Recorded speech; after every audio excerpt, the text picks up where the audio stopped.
the tape, let's grind. Shut up. The tape, let's grind.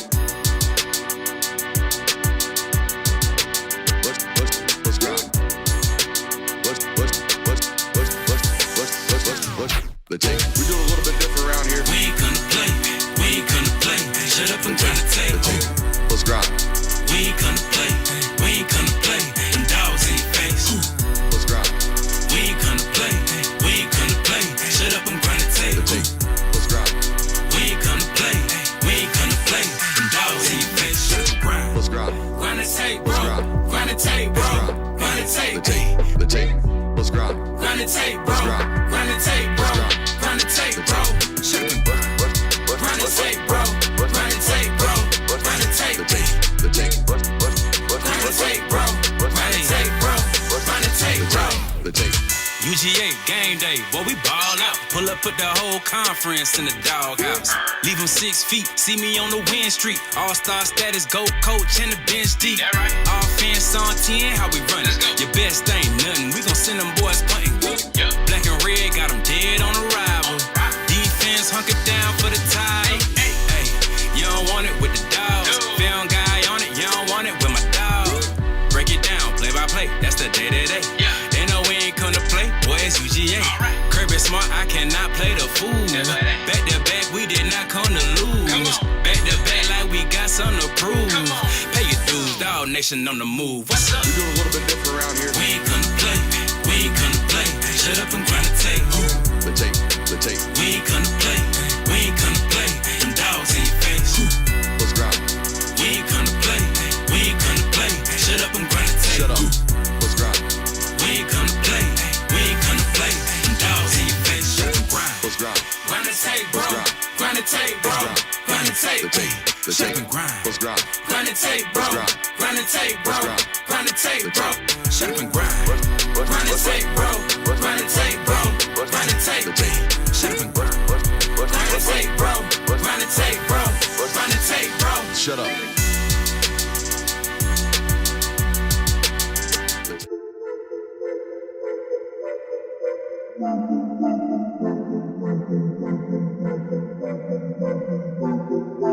Welcome in, ladies and gentlemen, to MBR, or as we like to call it around here, Nothing But Rants, the show where I find topics that I'm oddly passionate about and I pontificate upon them. These are not hot takes, but rather takes that I'm hot about. What's up? You really like that?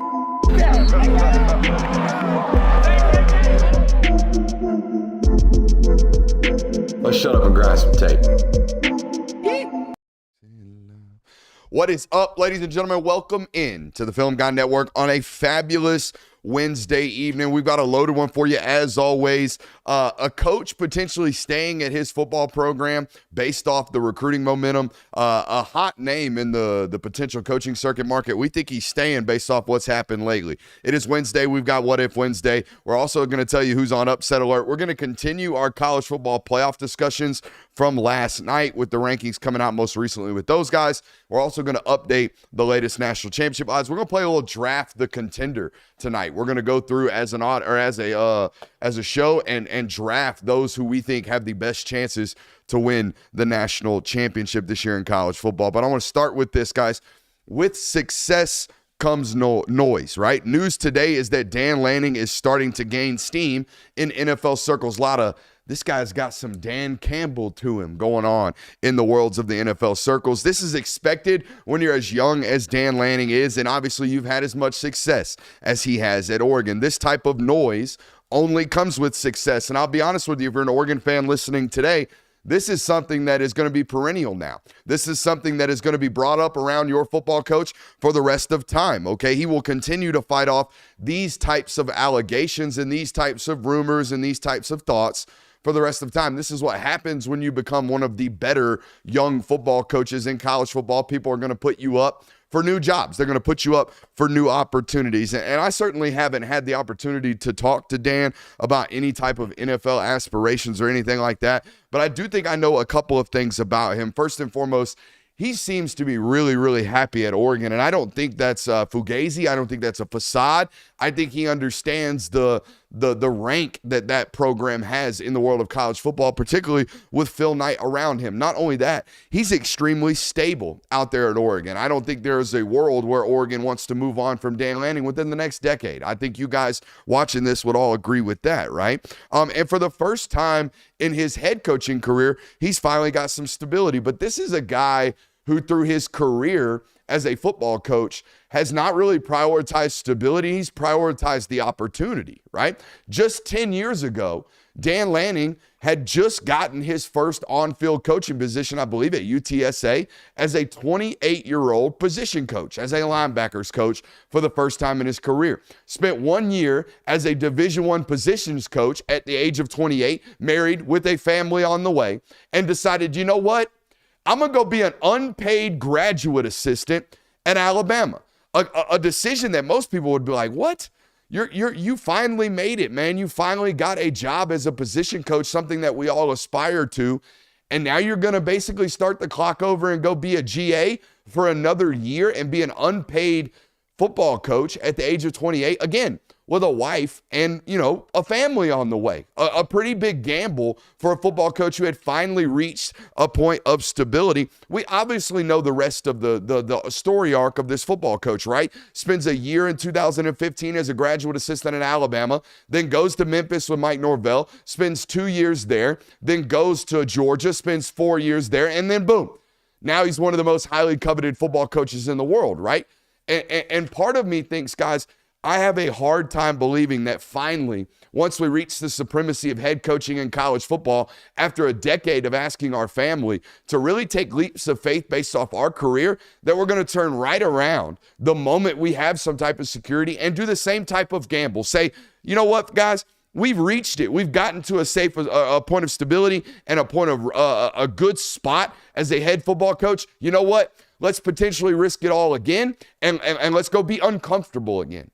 I have a hard time believing that he's going to do that, guys. And then I think about this individual as a human, and part of me thinks that Dan Lanning is one of these types of challenge-seeking maniacs that maybe doesn't feel like he's 100% himself unless he's uncomfortable chasing an unaccomplishable dream or something that he feels like is putting him at risk or makes him feel like he's got his back up against the wall. Maybe he is one of these type of lunatics. But I truly believe when I listen to this guy, he's got the job. He's got the job that he wants right now out there at Oregon. And I think these NFL premonitions might be a little bit early. Let's wait down the road a little bit if I were Dan Lanning's agent. We shall see, though. What are you guys' thoughts on it, obviously? Well, I mean, you talk about how Dan Lanning is a guy that seeks a challenge and always is someone who strikes you as needs to have a challenge, and I would agree with that. I don't think he's accomplished any challenges at Oregon yet. That's not to slight him. Like, the goals I would say Dan Lanning came into Oregon with the exception of maybe have them at number one at some point, are all still ahead of him. You still have to win the national title. You still haven't won a conference title there. So, I mean, there's still a lot of goals that Dan Lanning would probably want to accomplish before he says, okay, I'm going to call it a career in college and head to the NFL. Well, especially when he went to such great lengths to get to this spot in his career of taking jump leaps of faith, doing different things that a lot of people would call you crazy for doing all the right things and accelerating his career at such a high rate because he is a good coach. That to make this jump after just 3 years of getting to what is the top of college football, being a head coach at one of these types of programs, it seems a bit premature to me, especially feeling like what your aspiration is at a program like that. You want to win a national title. I feel like Dan Lanning wants that. Of course he wants to win a national title. Me personally, I feel like that's something he would like to check off the box first. That's typically what happens, it seems like, with these head coaches first is, all right, he gets a national title now. Now is when we start leaking you to NFL jobs. I mean, that's kind of what happened with Kirby Smart of, oh, this dude went and played for a national title at Georgia, and then he wins back-to-back. It's like, oh, is he ever going to do it? That's just typically what happens. But I think this is a bit premature, but also might just be like, let's go ahead and throw it out there now and just kind of prepare everybody for this idea. And, I mean, by the way, let's not forget that he supposedly turned down Alabama last year, which everyone viewed as was a step up from the Oregon job. Now, he obviously disagrees with that, but the common consensus was that, hey, if you take the Alabama job, that's an even better job for you. So the idea that just a year after him doing that, he's going to go to the NFL, I don't buy it. One thing I can't put past this guy is that he is certainly a challenge seeker. Even his first introduction to college football, do you guys remember the story that he's obviously told numerous of times, but he told on our network a couple years ago when we interviewed him for the first time? You'll have to remind me. He was a wide receivers coach at a high school, I believe, in Kansas. Oh, yes, that's And right. he had gone to one summer camp with his high school team up there at Pittsburgh and had taken a liking to the defensive coordinator at the time. I want to say it was a Grantham of sorts. Not Todd, but maybe another one. But was like, you know what? I really like this guy. Middle of the night, just drives all the way through the night from, I think it was, like I said, Kansas all the way to Pittsburgh's campus, and basically camps outside of this defensive coordinator's coach's office and is like, I'll do anything. Just give me a job. And he gets a job on that Pittsburgh staff as a GA and then follows that guy to Arizona State and then continues to climb up the ranks. This has been a guy that just looks at an opportunity, has it laid upon his heart, and then pursues it. So I don't think there's any opportunity that we can scoff at and be like, nah, that's not the one, because we don't know. We don't know what the right one that piques his interest obviously is, but it's challenges that seem to make his blood boil at least. Here's a new question for you, and this is kind of less relevant to college football, but you're the king of the Dallas Cowboys. You're Jerry Jones. Tomorrow you get to choose Dan Lanning, Deion Sanders. Who are you picking? Do I have the number 1 overall pick? No, because if you do, you're going to just take Shador. Yeah. So if I have the number 1 overall pick, I probably just sign Deion and then draft Shador and then just move on with that. But if I'm going long term, you have a top 10 give me pick. Dan Lanning.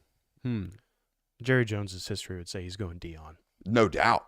We go splash over guaranteed every time Absolutely. in Dallas. So I don't know. It'll be interesting. We're worried about clicks. They're worried about substance. Yeah, something like that. Welcome in. We got a loaded show for you guys tonight. I'm going to tell you which football coach I think is staying in their current job. I don't think it. I kind of know it based off what we've seen. Let's go ahead and get our viewfinder showed up because we got a better play coming for the folks here in just a minute. Also going to tell you who's on Upset Alert. It is Wednesday. We've got What If Wednesday coming to you guys. We're going to continue our playoff discussions that we had last night because I saw a lot of people pissed off on social media yesterday, so we're going to address some of that. If you had to pick a champion today, who would it be? We'll tell you that tonight as well. And we will go through the Heisman title, latest Heisman odds and title odds as well. I think my view upload is over there now, so we should be ready for that. First and foremost, I want to give a quick shout out to our friends over at Better. If you're looking for a new place to place prop bets this season, Better is your place to be. Enter promo code Brooks. You get a 100% deposit match up to $200. Again, that's promo code Brooks over there on Better. Are we sharing screen now? It's somewhere on here, but I think what happened is when we changed the resolution. All good, but I'm going to give you this play anyways, and hopefully our marketing agents don't absolutely crap down my neck. What? Yeah, that's on me. All right, it's all good. Let's put us, we're good there. I'm going to give you this vocal play right here. All right, I like this Texas and Arkansas game. I do think Texas has found a way to get, quote-unquote, back on track. 47.5 yards for Jaden Blue. That's one explosive run. Give me the over on that. Isaiah Bond, let's see what we got here. Receiving yards, 56.5. Give me the over on that. We will take those two plays. I actually have to take one from the other team as well. See what Taylor Green's got going on. 204.5 passing yards. Longest rush, 14.5. Give me that one. Let's hammer it. Let's not go total yards on the quarterback because we're worried about those sacks. Let's put this player in right now over there on Better. Okay, we'll make it a perfect play for a flat-out 50 spot right there over on Better. Again, that promo code's Brooks. You get a 100% deposit match over there. You better head over there on Better. What do you think about those plays, boys? I like them. I like the Taylor Green play. The 14.5, it's like one scramble. Mm-hmm. We'll be all right. Guys, I think it's pretty clear that Lane Kiffin's staying in Oxford. Yeah. Based on what has been happening today and what happened this past weekend, not even just the win, but I mean, as soon as they left the football field, buzz instantly started picking up with Ole Miss recruiting. So that strikes me as not only a head coach that obviously is still working for this program, but he's focused on the future. He's working on next season. He's focused on being here. And also he's given quotes too that it feels like he really does care about that place and that he wants to stick around there. It's funny to me how we came into this season saying Lane Kiffin's either probably going to get fired because of the roster he's assembled and underperformed so drastically, or he's going to leave somewhere else because it shows that he doesn't really want to be at Ole Miss. And I never felt we're never like really going to get either. I never felt like he was going to get fired. I felt like there might have been an opportunity where both sides escort one another out. where Lane's like, you know what, that Florida job is open. And Ole Miss is like, you know what, you just wasted a $15 million roster and went 8-4. You can get gone too. Yeah. I thought there was an opportunity for that. And now at the end of midway through November, it looks like neither of those options are obviously available. Florida has committed to Billy Napier for at least an additional year. Lane Kiffin's on the road to 10-2 this year and potentially a playoff, entrance, like he was almost required. It felt like that was the pressure on Lane Kiffin this year. I felt like it was, hey, these are playoff or bust aspirations for this roster based off the way that your booster base invested in you as well. So with investment comes pressure. You guys should know that by now. That's the way business works. So I think he has obviously solidified any of that. I think they will take him for the rest of time. Here's the other thing to notice as the injury reports drop here. Guys, he's got a tremendous amount of recruiting buzz on the recruiting trail right now. Just flipped 5-star Caleb Cunningham from Alabama.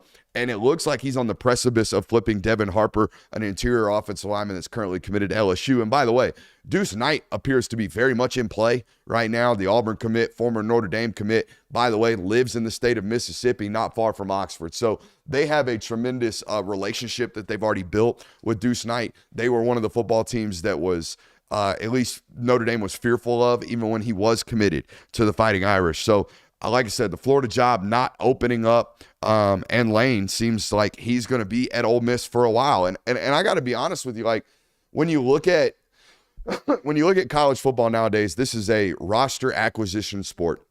Do you have enough resources to go get good football players, and can you get those good football players to play hard for you, right? That's the epitome of where we are at in college football nowadays. So when you look at Ole Miss in the current structure of the way things work with regards to player acquisition, it's NIL based, right? We see right now how committed your booster base is to signing good players based off roster values. We know, based off all the reporting, that Ole Miss has a top 10 roster in terms of how much it costs to get those football players there, right? Walter Nolan was not cheap. Princely Umar-Milan, not cheap. Keeping Jackson Dart around, probably not cheap. Trey Harris, probably not cheap. Juice Wells, probably not cheap. They went out and spent money on this roster, and they show a willingness to spend money on their roster. That's extremely valuable in a world where getting good players is kind of important. So, yeah, it's not Alabama. Ole Miss is not Alabama. Ole Miss is not LSU. Ole Miss is not Georgia, but, I mean, they're right there. They're right there on the outside of that,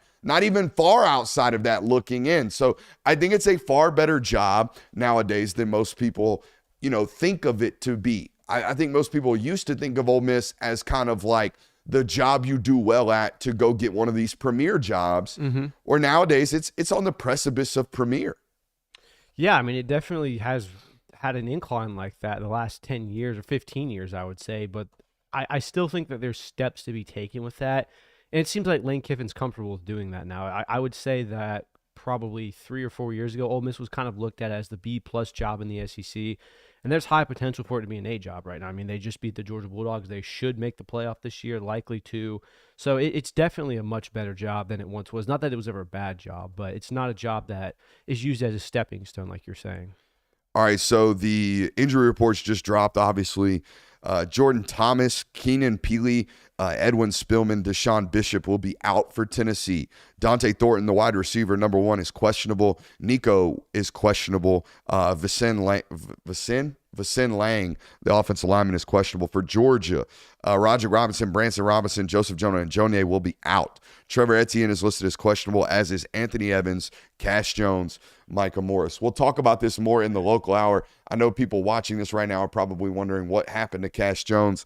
I'll tell you, I saw him limping coming off the field at Ole Miss, and he's been in a boot this week. Now, the boot is very preventative. It's like basically, if I'm trying to rehab any ligaments around your ankle, even if you can walk, even if you can practice, I want you walking around campus in a boot. I want that ligament in the least amount of stress and strain as we humanly possibly can put it in. I don't think it's a reason to be like panicking just because you see a guy in a boot nowadays. Yeah, no, not at all. I mean, and then back in the day, boot meant, broken ankle, broken something's not right. But they are taking preventive measures to keep swelling that. I'd imagine whatever it is, it's probably some low-grade sprain. They're not going to specify, but if I were to guess, that's probably what it is.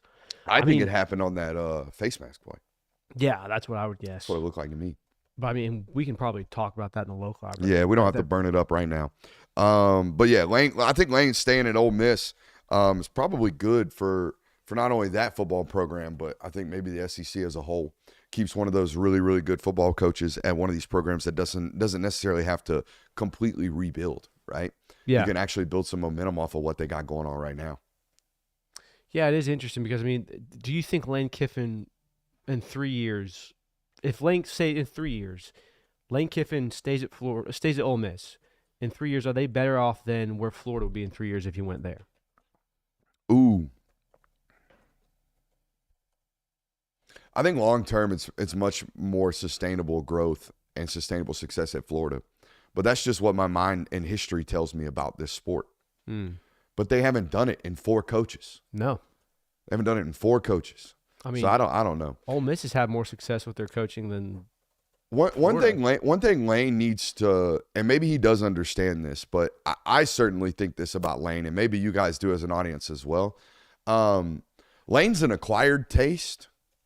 You know, you have to understand what Lane Kiffin is. Yeah, you kind of got to know what you're getting yourself into, and Lane has. I'm not going to say he's conditionalized that Ole Miss program to understand who he is, but they've become welcoming of what it is to be coached by Lane Kiffin.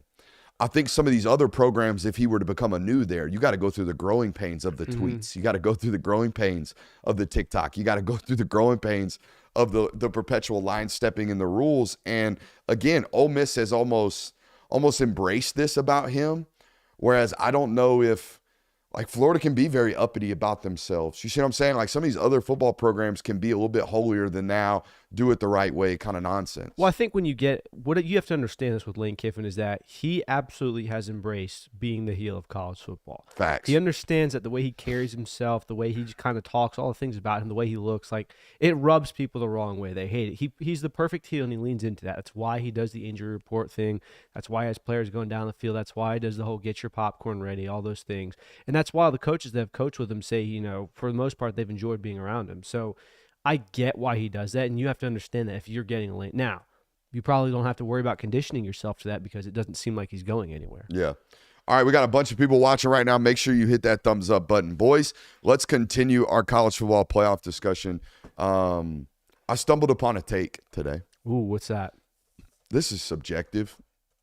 Like, it was subjective even when it was at 4 teams, but with 4 teams, it was like, hey, which one of these one-loss teams is like really, really good and is obviously the better one? Let's get them in and keep them with the 2 undefeated teams, and then maybe we have to find a 4th one. But now we have moved that bar from which one of these one-loss teams is really, really good to which one of these 2-loss teams is the better of these 2-loss teams. And now we're getting, and I know we have all these advanced metrics, strength of record, strength of schedule, all this bullshit that they obviously don't pay attention to. But we have all these metrics, and what it ultimately boils down to is it's subjective. It's very much subjective, and it's subjective with the 12 people that are in that committee room, and they come out and they say, this is how we think these things are done, and then everyone bitches, moans, complains. And I think we're stuck there no matter what. I don't care if you put the most certified ball knower at the top of all this and make them decide who they think the best football teams are. And they come out here and they tell you, oh, my gut feels this way, or I have this metric that feels this way. You're going to be mad. Right? There's just too much variance here. There's too many rooms for subjective arguments between teams ranked 7 and teams ranked 14. So here's the discussion that I stumbled upon, guys.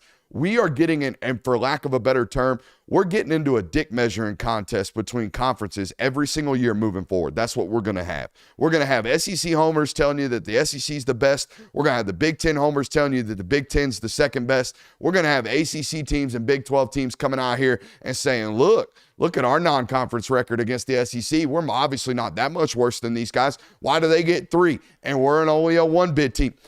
It's subjective. It's going to be subjective until we have more and more crossover football games, until we have some of the best SEC teams playing some of the best Big Ten teams, until we have consistent crossover. We're going to have subjective arguments, and there's not going to be a real determinative factor of this conference is obviously way better than this bad conference, because I can do subjective arguments that sound really, really good, like our man Rhett Lashley did today. Our man Rhett Lashley came out here and was like, oh, we're 9-9 against non-power or non-ACC records.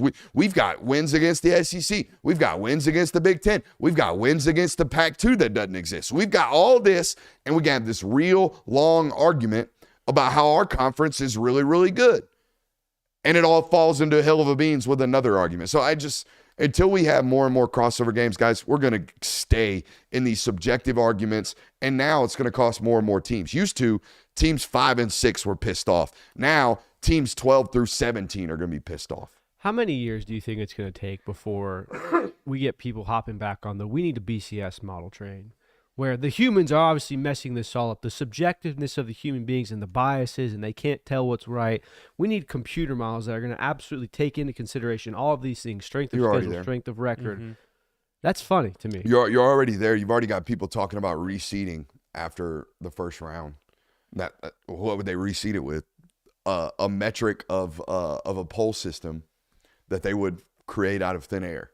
It's just so funny to me that it only took 10 years from going into 2013. It was like, oh, thank God, in 2014 we're gonna get the playoff system where we have actual human beings that all pay attention and watch the games. Are gonna be able to make the decisions based on this, and we're gonna have a neat system. We're gonna have more opportunities. 4 teams are gonna get in.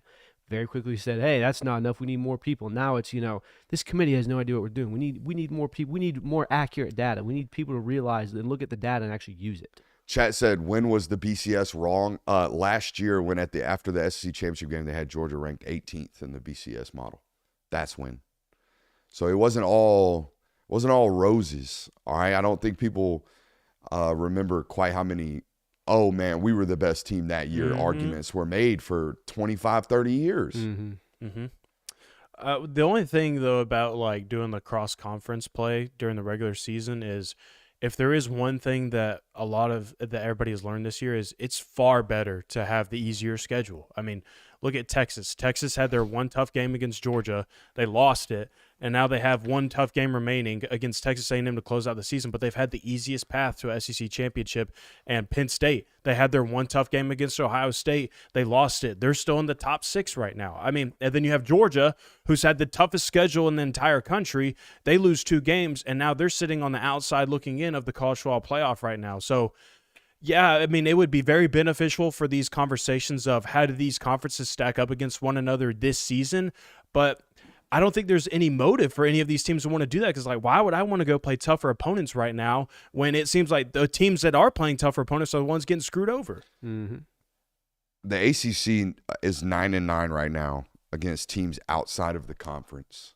Do you want to hear the 9 teams that they've beaten? Sure. Florida, Auburn, Minnesota, Cincinnati, TCU, Oregon State, Northwestern, Michigan State, West Virginia. Those are their 9 wins. They've played 3 ranked opponents outside of the conference this year. Tennessee beat North Carolina State by a small country's GDP. Georgia beat the shit out of Clemson. And there's one more that I'm forgetting. Ole Miss. Ole Miss beat the doggy doo-doo out of Wake Forest so bad that Wake Forest didn't even want to schedule them the next year. Yep. So, again, Rhett Lashley had this real long, and I thought you came away, it was like he made some good points. Did he? The only point that I was like, you know what, I can kind of see where you're coming from with that, is when he was saying when Kentucky beats Ole Miss or when South Carolina beats Texas A&M, it's, oh, man, the SEC is so deep this year. Look at this. I mean, even there are teams that aren't even the upper tier of this conference. They're beating up on the bigger teams. So look how deep this conference is. But then when Georgia Tech beats Miami, it's, man, the ACC is such a joke that even Georgia Tech is beating up on their undefeated team in this conference. So I kind of see where he's coming from there.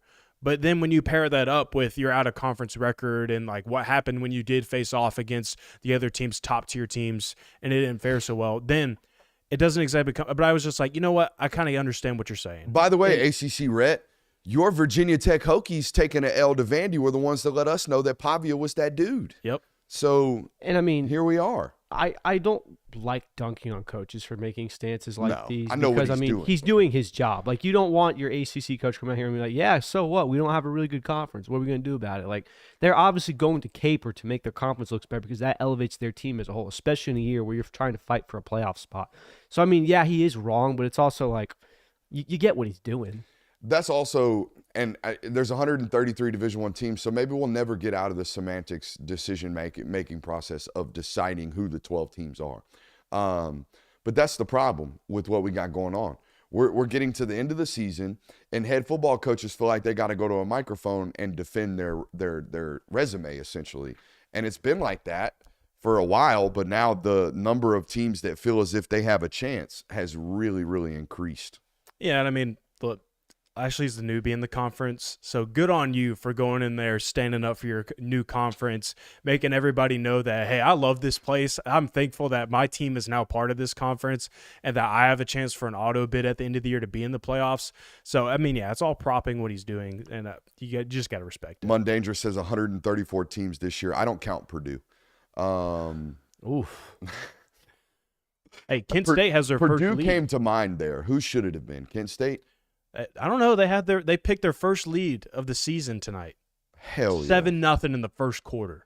Hey, after what Kennesaw State did to their head football coach, I don't think they deserve to be Division I. Should we talk about Brian Bohannon? Yeah. It's very local. Maybe we talk about it in the local hour. That was horse shit.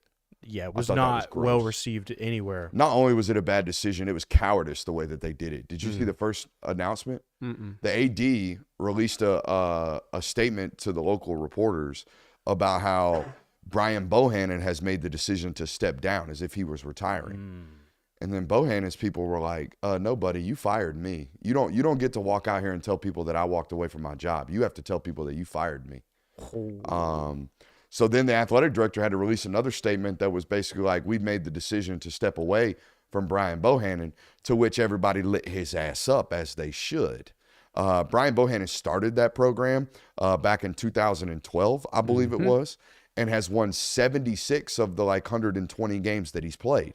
You moved up classifications, and you gave him no additional resources. None at all.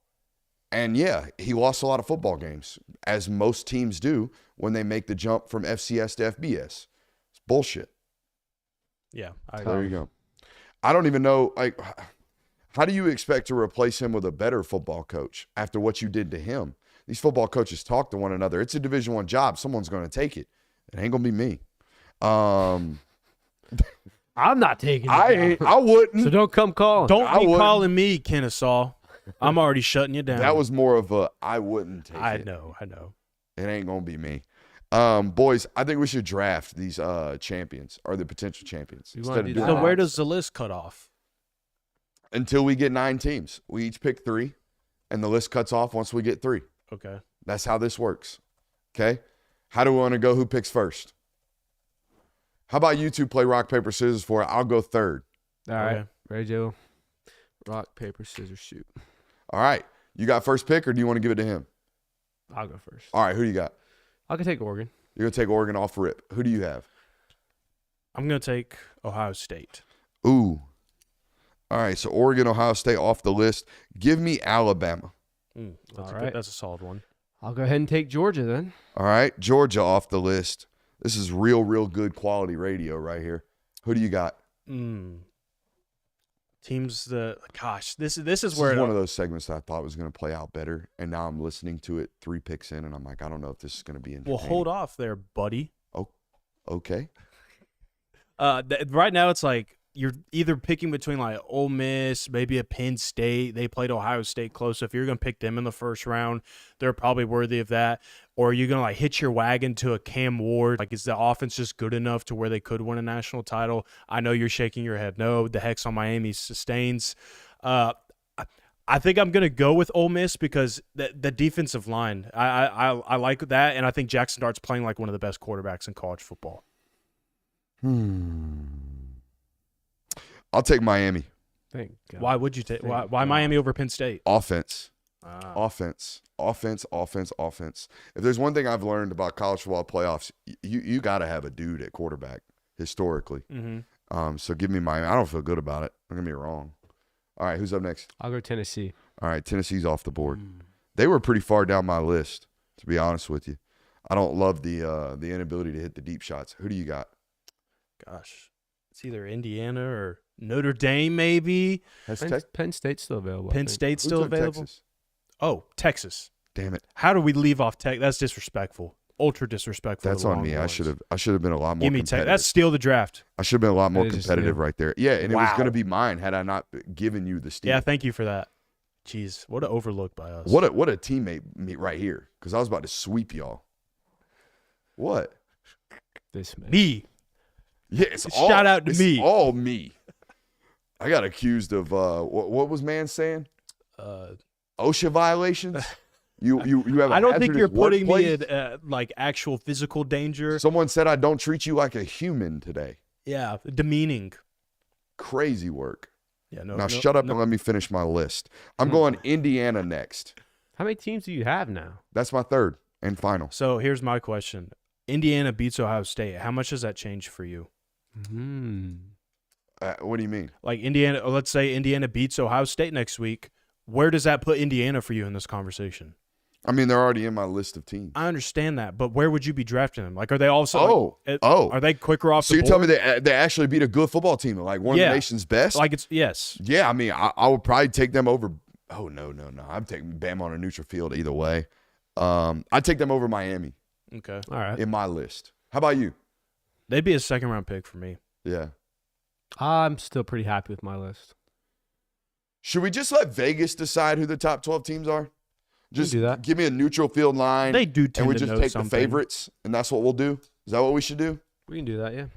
You think everybody would be happy with that? Or I do have you the think there Vegas. would be some huh? I have the Vegas. You have the odds Vegas over. odds? What Yeah. are they? How would So- Vegas rank these teams? So first would be Ohio State at plus 300. They're the favorite? They're the favorite currently.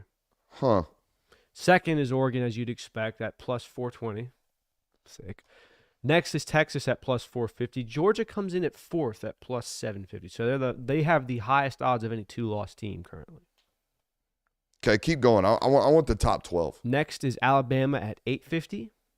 Ole Miss is following them at 950. And then there's a massive drop-off. You have Penn State at plus 1900. Notre Dame at plus 2000. Tennessee at plus 2500. Indiana plus 2500. And Miami at plus 3500. Ooh, wow. They lost all faith in Miami, huh?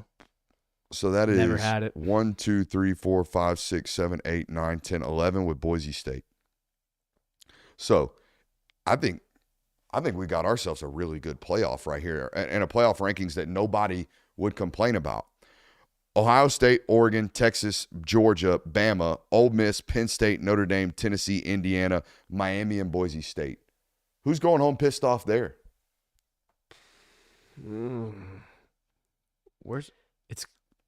Read that again? Ohio State, Oregon, Texas, Georgia, Bama, Ole Miss, Penn State, Notre Dame, Tennessee, Indiana, Miami. I know who's pissed off. The Big 12 champ. There is none. There's no Big 12 team in the top 12 here. Yeah. At all. But they're still going to make the damn playoff. Yeah, they are, because I'll- automatic I'll bids tell you who's and probably the idea of fairness. I'll tell you who probably goes home pissed off. It's probably going to be Tennessee if Georgia beats them. Yeah. Because they're Yeah. seventh right now. They're kind of hanging on to it. If you lose, you probably have to imagine they're going to drop out there. They have to make space for the other teams that are one loss. Now, if Tennessee beats Georgia, this is all null and void. Georgia's eliminated anyway. So, but Tennessee's looking like the team that's going to be pissed off there. You have a super sub. By the Yeah, way. I see that. It's Super Chubb right here. Hey, Brooks, with Texas ranked third and one loss, if they lose, would they being two loss still ranked higher than Georgia UGA team if they went out with two losses? Playoff committee doesn't value strength of schedule, but branding. I would say no. Yeah, no. Well, here's what I would say. If you're one of these teams with two losses in this SEC two-loss debate, you've got a head-to-head loss against Georgia and a very, very convincing one. And your other loss would be, I would assume, to Texas A&M in Probably. this mythical case. And you have no keynote wins. Nope. Texas has zero ranked wins. So if they don't beat Texas A&M at the end of the year, I don't think they deserve to be in the college football playoff. I would agree I with wouldn't that. my disagree with that. And I mean, Georgia lost to a 16th team. They were ranked third at the time. and Your dropped- best win's going to be a road win over like 5-7 Michigan. Get out of here. Yeah. But no, going back to what I was saying, if Texas loses, they're in a very similar situation where Georgia was last week, where they were ranked third, lost a game, there's two lost teams, and they automatically tumbled all the way down out of the playoff. So I think you could very well see Texas dealing with that. Yeah, absolutely. Little What If Wednesday? Let's do it. I've been waiting for you to ask. I think this is the latest we've done What If Wednesday. Yeah, I wanted to tease What If Wednesday because I got some bangers. Boys, what if South Carolina just flat out boat races Missouri this weekend. Should have beat LSU. Yeah, I think this is. Well, they had that one call on that roughing or late hit bullshit. I'm going to go ahead and tell you right now, South Carolina fans, there's not many college football fans that hold any sympathy for using the penalties cost us a game argument. It's happened to everybody. Go back to any close playoff game. There is a penalty, there is a hold, there is a targeting call, there is blah, blah, blah, blah, blah. That call right there cost us the football game. It happens. It sucks. It utterly sucks to have a referee feel like it takes you out of a football game. But it happens, and people just aren't going to have too much sympathy for it. I think it does become a kind of a damn. What could have been this season? Sure, Because you absolutely. lost so many games to start the year. Not so many, but you had the loss against LSU. It's like, dang, if the Alabama game, if the LSU game goes differently in our favor, are we a playoff team right now? And I think the answer is yes. I think they're one of the best 12 teams in college football right now. On a neutral field, I don't know how many teams want to play South Carolina right now. No one wants to play them because they're not a prestigious rank. They have 3 losses to LSU, Alabama, and Ole Miss. The LSU and Alabama losses were by combined 4 points. Yeah, they could have won both those games easily. And they got smoked at home by Ole Miss. I think that's the real kicker of that's the one that really sticks out. Of you laid an absolute egg against an Ole Miss team. But, I mean, every team's laid an egg this year. That one was bad, though. Yeah. At the end of the year, Georgia though, only scored one at other the end of the touchdown. year, I agree, and that was bad. At the end of the year, South Carolina's resume has a chance to look like this: ranked wins over Missouri, Clemson, and Texas A&M, and their only 3 losses to Ole Miss, LSU, and Alabama. That's a tough way to go home from a college football playoff. I mean, It's a tough way, and it continues to pound this point home of having tough schedules is not beneficial in this playoff format. It is not beneficial whatsoever. Well, unfortunately for them, there's nothing avoidable for Nope. them here. This is an SEC slate, Mm-hmm. which is, again, why it matters. Like, y'all talk about SEC bias and stuff like that. Like, it's a tough-ass slate, man. They got 7 ranked games, it feels like, when, BYU's got 2 ranked opponents, and Indiana's the only Power 4 team in college football with a strength of schedule outside of the top 100. And the thing for South Carolina, and I remember this because I remember looking at the schedule in the preseason, there was a point in time on their schedule where it was just one after the other. It was very similar to how Georgia's was at some points during this year, where there's no room to breathe at this moment. Like you went from LSU, then you play Akron, then it was Ole Miss, then it was Alabama, then it was Oklahoma, and then it was Texas A&M, and then you ended up playing Vanderbilt, who was ranked at the time, and then now you got to go and play Missouri, another ranked team. And you're out of conference game, Clemson at the end of the year. I think you get a nice little citadel in there in between, but you got to go finish it with Clemson. This brings me to a good what if. What if we lived in a college football world where the most important metric was not your record? Because every year we get to these teams of the Power 4 get to go to the front of the line because they're undefeated. When in reality, everyone looks at Indiana, everyone looks at BYU and says, yeah, good job. You've won all the games that were put in front of you. South Carolina was skull dragging. Exactly. We don't really believe that. And I get it. It's unfair to say that, you win all your games, you're still going to get punished, but you did it to Florida State last year. So I mean, why is that so out of the realm where it's like records are the end all be all? We did kind of tell Florida State last year, congrats on your record. We think you're a poop football team now that your quarterback's hurt. And that was the entire problem I had last year. That is that for 10 years, the most important metric has always been your record. And even this year, it still stands that way. So last year for them to immediately turn and say, actually, we looked at these teams and we don't think that they're the 4 best. Why do you not do that every week? We better start paying attention to the jargon, because last year, as soon as Jordan Travis got hurt, they started leaking out that we're looking for the 4 best football teams, not most deserving. We're looking for the 4 best. I wonder if they start throwing in that jargon of we're llooking for the 12 best football teams. What if we get another week 2 slate this weekend? A little sleep week? Yeah, if it just to kind of rejog everybody's memory, this was the week where Notre Dame lost to Northern Illinois. I think there were 5 top 10 teams that went down that weekend. This was the weekend that you took home the crown. That wasn't week 2. That was like week 5. Because that was the week Alabama lost to Vandy and Georgia played Alabama. Okay, well, it was still it was one of these weeks where we said don't sleep on it just because you think there's not going to be any good games this weekend. It ended up being a tremendous weekend. This weekend kind of feels very similar of, dang, it really is just Georgia and Tennessee this weekend, and you're kind of just hoping that maybe Pittsburgh and Clemson turns into a good one or something like that. But Maybe it's a big time sleeper week. I Maybe we get hope some it more is. chaos. We've got a super chub with a good topical what if. What if the SEC finishes with 7 teams tied at 6-2 in the SEC? I think Greg McElroy Georgia, did. Bama, Yes. and in my opinion, Georgia, Bama, and Ole Miss will go to the playoff. Perhaps. But then again, I mean, Greg McElroy did a really good job of He laying did. this out. Better so- than anybody I've seen. There's a possibility that LSU wins the SEC championship games, the 12th overall ranked seed, 'Cause it's and has complete- to go to Boise State because it's complete bullshit. It's so hard. Yeah, I so- can't even sit here and figure it out. So Oh, even you can't Look, figure it out. As on Saturday night on our Right? drive you heard home, that, huh? I didn't take anything from it. I don't know why you got so offended. Well, by you it. guys been playing that on me all night. I thought you were going to team up right here with me. This is but what I nope, mean. I'm ISO. I sat here. I Hey, sat in the truck. This is my coalition over here. Oh. My desk is not segmented with yours. We're bringing. Coalitions, dissertations. I might have a picket fence sign tomorrow. You don't know. Ooh. But after We're a the Georgia union. game Saturday night in the truck, I was sitting there trying to figure out what does the SEC championship game picture look like. And every single scenario that I ran through, I was like, well, no, that's actually not what's going to happen. To the point where I was asking people in the Discord to try and help me out. And then finally, Greg McElroy was the one that sat down or had somebody sit down and figure it all out. But it's a complete mess right now. Here's one. What if there isn't one single head coaching change in the SEC this year? plausible.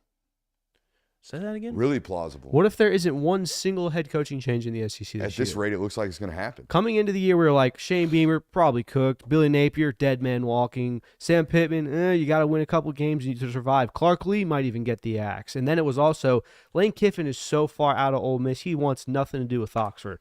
It looks like all those guys are either staying or keeping their jobs. So, I mean, what's stopping from us to having the same 16 coaches that we started this year going into next year? Dude, I don't want to jinx anything, but I am on a streak.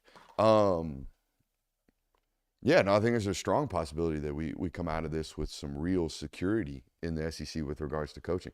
Well, is Venables now on the hottest seat? Yeah. But even so, do they Isn't that move on crazy? from Venables? No, I'm this talking year? about like going into next year. Yeah. Venables is on the well, warmest Napier seat. would still be on a hot seat. Yeah, I guess. Yeah. Let the season finish out, too, before we just say Napier's good. That's true. That's true. There's some things. What if Arizona State beats K-State and BYU to finish the year? Thank Look, God. They got the key to success back this weekend. What's that? They got Scattaboo back. You should know this. Dude, I look, can't play dumb every once in a while on this network. The tensions are high. in I this can't. I episode. can't try to be a teammate for you. I think it's just better if we just play it along like I had it set up. Okay, my bad. What I was going to get into is, I don't know if you saw this, but last weekend he was in a hoodie and gym shorts. Yeah. And in the middle of the game, he was going up to Kingsbury and was like, put me in this dadgum game right now. I want to play. And he was Brother, like, you're not wearing pads. go back to the side. But he's like, I want to play in this football game. Football player. Certified. Shout The out. Fighting Kidding Dillinghams are 7-2 right now, folks. 7-2 with an opportunity to beat K-State and BYU. This is a football program that didn't have enough players to practice 24 months ago when our man Herm Edwards left this one in complete disarray.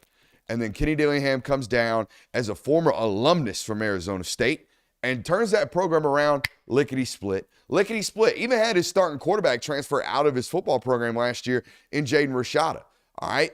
All of a sudden, old Scatabo and puts the Amish community on his back. Now he's 7-2, going on the road this weekend. I like their odds. Actually, I think they might be at home against K-State this weekend. Nonetheless, they got K-State, BYU to end this season.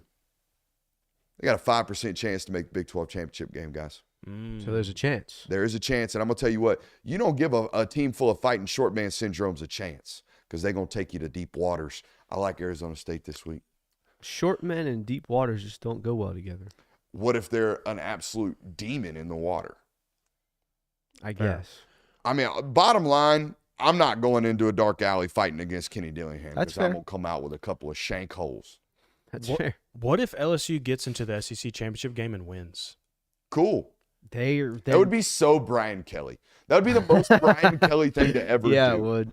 It would To be just lay a fat-ass egg in front of Mike the Dead Tiger, or Mike, I should say, Dead Tiger. the very drugged-up Tiger, to lay a poop stain on the middle of that football field and then come out and find his way into a college football playoff. That would be the most Brian Kelly thing to date. It would also be a Except for that one time with the tower and the the It- stuff going on. It would all, We'll It would talk also be a about that. terrible look for everyone over the years who, said the Who SEC froze? is the best conference, because to do that, that would mean that LSU would be the 5th team, because Boise State would be ranked higher than them. So the SEC would be the team that does not get the first round bye, which would then kind of really put a hampering on the argument of the SEC as the best conference. But it's possible it could happen. So All right, we know we're frozen. We also know Jay Will is working on it right now to get that thing fixed. Don't flip or flop us too much on the camera angles right now until we get this solidified. Are we back up? Yes. All right, we should be back up right now. Good job, Jonathan, paying attention right there and getting that thing done. We got to figure this out. I think we got to get new RAM. Yeah, that's what it sounds like. But everything was moving smoothly until Yeah, today. we've been a good 10 days without any issues on the stream. So hopefully that will stay solid the rest of the way. Let's not get too crazy, like I said, with any type of camera changes here. You guys balked at this one yesterday, which means I'm going to double back down. What if Clemson loses to Pitt this weekend? You guys were like, no way. Pitt's a bad football team. They're awful. Clemson's top 3 defensive tackles banged up, questionable going to this game. Pittsburgh, top 10 against rushing defense. They're going to box that ass, put the game at the feet of Cade Klubnik. Cade Klubnik going to have to go win this sucker. And here's what I'm trying to point out to you. If Clemson loses this football game this week, that'll be their 3rd loss. Mm-hmm. You think they're beating South Carolina at the end of the year? no, I don't think You so. lose to I don't Pitt, think so definitely not. either. You're 8-4 at the end of this one. I mean, you're going to have some really uncomfortable discussions about Dabo Swinney if that's the point, if that happens. Because, I mean, in a year where we all kind of agreed, hey, it's Miami and the ACC, other than that, is wide open, especially after Florida State started playing really bad and you went 8-4. I mean, guys, it's not only that you're not really, a top 5 program anymore. You're not even making the 12-team playoff. And by the way, your schedule, because of what you talked about, Florida State being in the dumper, Louisville not necessarily being a great football team. Yeah. Oh, like pretty good in the ACC, but not a really good football enough team. to beat you. Your schedule was very, very passable this year, and you might turn an 8-4. I think this is just another classic post-national titles Dabo Swinney season, to where Come on, Paul. you start off the season rocky and people are going to count you out, and then you go and play some cupcake ACC teams. Offense is just absolutely rolling. Cade Klubnik is in the Heisman conversation all of a sudden. The offense is just, they're putting up tons and tons and tons of points. Defense is playing good like they always have. And then you go and drop one to Louisville. And then the season just continues to unravel. And it's like, oh, well, Clemson's back to the same old Clemson they have been for the last few years. I mean, the 5-game slate was murderer's row that they won. I don't know if you remember, but it was like App State, NC State, North Carolina, a 1-9 Florida State. I mean, they were rolling through some absolute gauntlets of a schedule before they played a competent football team and got boxed by Louisville. Yeah, that wasn't a good look. No. It also wasn't a good look to be out here doing the told y'all Dabo knew what he was doing takes midway through that 5-game stretch of playing absolute nobody. Yeah, there were Clemson fans like, I don't want to hear anything else about the transfer portal. Look at Florida State and look at what we're doing now. Now, there's some validity to that argument because Florida State is a dumpster fire right now, but I don't think Florida State should be the standard. no. Not right now in the ACC. No. So we had this conversation of if you make it to your conference championship game, that's not going to be counted against you, as it shouldn't. But what if the 10-2 SEC team that does make the conference championship does lose that game? I have a hard time feeling like it won't be counted against them. It's going to have to be. I mean, that's Yeah. the only fair way. Like, I there's, think that we're not going to punish you for playing in conference championship games. Talk was real sweet when we didn't have a bunch of 10-2 teams. Yeah. Mhm. Like, it's nice and easy to say that the 11-1 team that lost and moves to 10-2 gets in. But when that 10-2 team goes in there and moves to 10-3, that's a whole different ballgame. And like it's easy to say that too about like an LSU or a Texas A&M because you're already out of it. But Yeah. even though you still have good odds of making the conference championship game, you're already counted out of it. So nobody's going to feel too bad about leaving you out of it. But say an Alabama team who has been playing tremendous football in the second half of the season, has continued to win and win convincingly, and then you go into the conference championship game and you play Texas and maybe you lose that game by 3.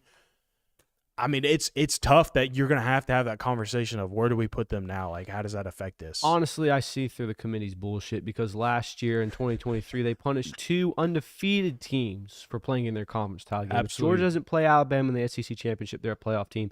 And if Florida State doesn't have to play Louisville and put up that offensive stinker, the committee doesn't look at it and say, oh, that's not a 4 best team. Should be 2 playoff teams after that. So this whole idea that, oh, no, you won't be punished for making the conference championship. There's still incentive to go into these. No, there isn't. A delicious take, Get a out of here. 5-star take right there from you. I'm gonna try to get through this take without laughing. Boys, Mercer's 9-1. Oh, shit. Who do they play? They play Alabama this weekend. Okay, Mercer, a tough ball club. Mercer's one loss this year on the road to a scrappy Sanford team that can really put up a bunch of points. I'm just saying. Mercer 9-1, rolling in Tuscaloosa. We've seen Alabama lay some eggs after some big emotional victories. Can I just clarify saying. real quick? You said What if Samford, not Stanford. Sanford with an M? Samford. Yeah, with an M. The Bulldogs I did this when they played Vanderbilt and everyone laughed at me. I'm just out there saying. in West Birmingham. Just saying. I'm not. Hey, I respect it. Don't sleep on the Bears.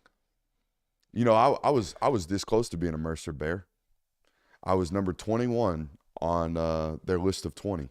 They can only take 20. They signed a really, really big class the first year they ever started football. Mm-hmm. And the NCAA called them and said, hey, you're over the limit, way over the limit. You need to cut your next class. So, yeah, your boy was on the chopping block. Ended up going play some D2 ball. Shout out to Shorter. Love that. Like I said, I did say, what if this is like a week 2 slate? That would be very on par with the week 2 slate. Please get out. Y'all sleeping on the Mercer Bears. Shout out Macon, Georgia. Mm-hmm. I got one more. Come on. What if Nebraska just absolutely handles USC this week? Is Lincoln Riley fired? I don't know if Lincoln Riley's fired, but my man Satterfield definitely is. Yeah. Yeah, no, if Holgerson puts up a mere 30 burger this weekend, he's hired. OC. He's probably hired anyways based off the way that this was going. Did you see, I know we talked about this yesterday, but did you see some of the Nebraska beat reporters kind of respond to this? They think this is a Dylan Raiola play. They think that Dylan Raiola's camp is already fighting off poaching. Well, that's not surprising. Yeah. That's not I think he's surprising. already getting phone calls about getting out of there because of how bad they are offensively. So there must just not be much of a future up there right now either. With regards to Like, as in young football players, like, hey. young talent that came Yeah. with him, no. I think what they expected was we go buy the 5-star quarterback, he plays good as a freshman, and then we'll get influx with all this weaponry and talent. And I don't think that's came to fruition. No, I could no, be it has wrong, not. but I don't believe so. So, yeah, interesting nonetheless. Who's on upset alert this weekend, boys? I think the first and foremost is obvious. It's Georgia. They're a 10-point favorite at home against Tennessee. Yeah, I mean, Go homer it. I don't think that'd be an upset though. Vegas would be upset. It's a Vegas upset, but Tennessee's ranked higher. It's a top 15 matchup both ways. Like, I think that upsets to put Vanderbilt's victory over Alabama and Tennessee beating Georgia this week in the same breath of upsets, I don't love that. And I get that Georgia's currently a double-digit favorite over it at home, but it wouldn't strike me as an upset. I would say Ole Miss beating Georgia would be more of an upset than Tennessee beating Georgia. Well, let me tickle your fancy here. All right. Congrats on your ranking, Tulane. Navy's riding that wave this There, weekend, baby. that's Come better. on, The midshipmen. troops. Shout out the troops. Shout out to the troops. I like that one. Penn State going into Purdue. I can't even do it. All right, no, but Texas traveling to Arkansas is an upset alert. I have that one as Sneaky. well. Yes. Arkansas always seems like on upset or is part of the upset. alert Arkansas segment. is the perfect SEC school to just ruin your season. BYU at home against Kansas. Dude, 2.5. Don't Don't think it's 2.5. the weekend. I'm Don't- staying the hell away. Don't make me get back on the Jayhawks train. Don't make me Don't- ride that. look, Don't make Jayhawk. me start saying Look, rock chalk. You again. got to be disciplined enough to where you go and get yourself a quick fix and you don't touch it again. You wipe your hands clean, you're good. You got to do what I did, all Now, right? to be fair, You stay away from that I don't stuff. think that's how heroin addiction works, Jonathan. Heroin. I mean, you don't think picking Kansas to go to the college football playoffs might giving you some withdrawals? yeah, dude, he's almost got his chip, man. Leave him alone. You know- LSU going to Florida is also. You're I know. almost 2 months clean. Stay away. Hey, just quick fix. Quick fix. Let me just get a taste. I'll go check back in. I know that it's not a huge spread, but LSU going to Florida is upset city for LSU, only because losing that completely derails your season. I know it felt like it kind of got derailed against Alabama, but there's still a sliver of hope out there that you make the SEC and win that and go to the playoffs. So you're not dead in the water completely. A loss to Florida in the swamp would absolutely kill it, and subsequently save Billy Napier's job even more. Vegas given Arizona State 8.5 points against Kansas State. Disrespectful to the short king. Absolute disrespectful. K-State on upset alert this weekend against the Fighting Short Man Syndromes. Boise State plays San Jose State. Ooh. There's a common opponent between these two teams. Hawaii? No. Washington State. Wazoo. It's the only Boise State is the only loss for Washington State. San Jose State only lost them by 2 points. Final score is 54-52.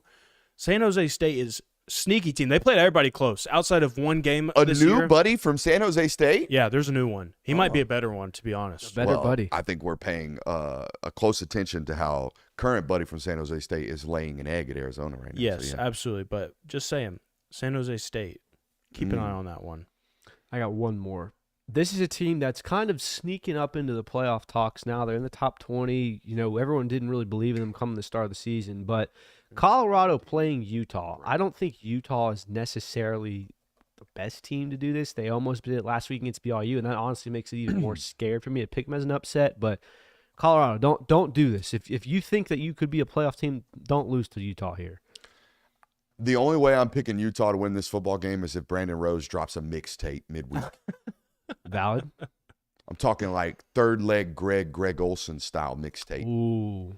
If that happens, I've got Utah rolling. If not, give me the Buffalo. How do you think society would have Handled the seventh floor crew? yeah. Because I mean, back in the day, it was like 2021. What? 2021 probably not going well.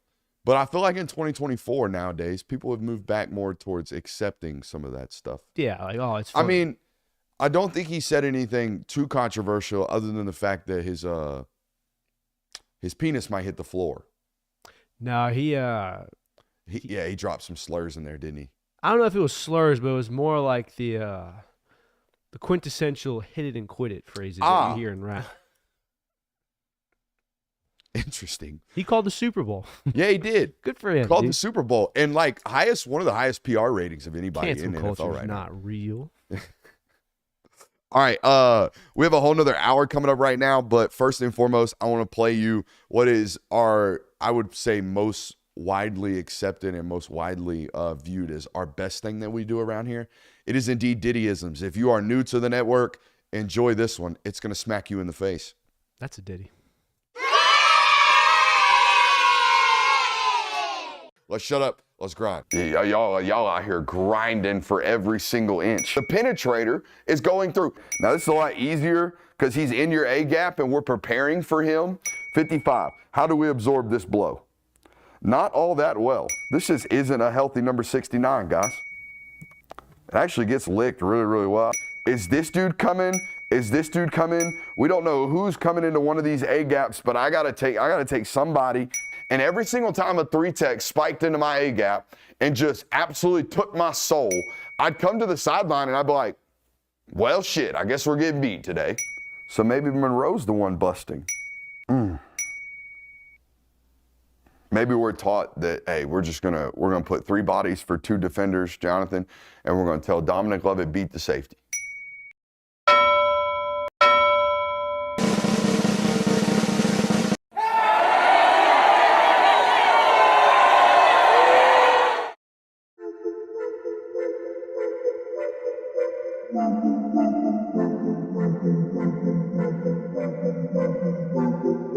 Welcome into Talk the Dog, the show where we find a bone to pick and a take to give. These are not hot takes. These is dog takes. Can I talk that dog? What's up? Really like that. You really like that?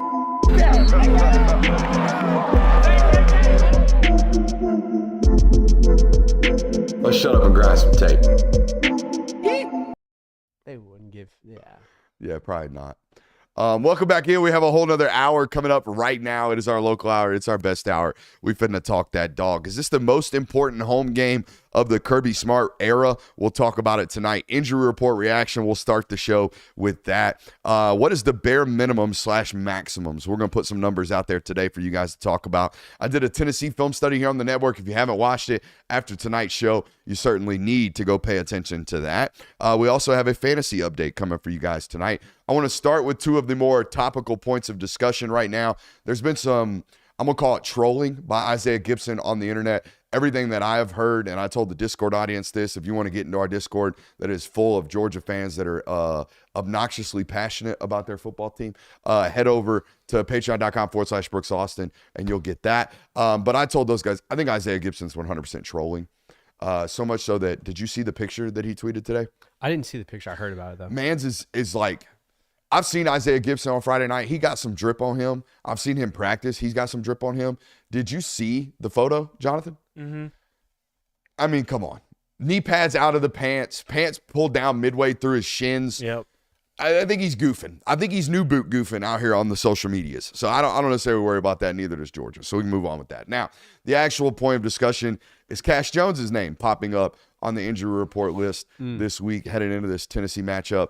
And Trevor Etienne being listed as questionable as well. Guys, this is a really, really banged up running back room. Yeah, and I mean, it's looking like you're dealing with what you dealt with last year, except it's at the back half of the season as opposed to the start. I mean, remember the start of the season where it was just Cash Jones and Roger Robinson.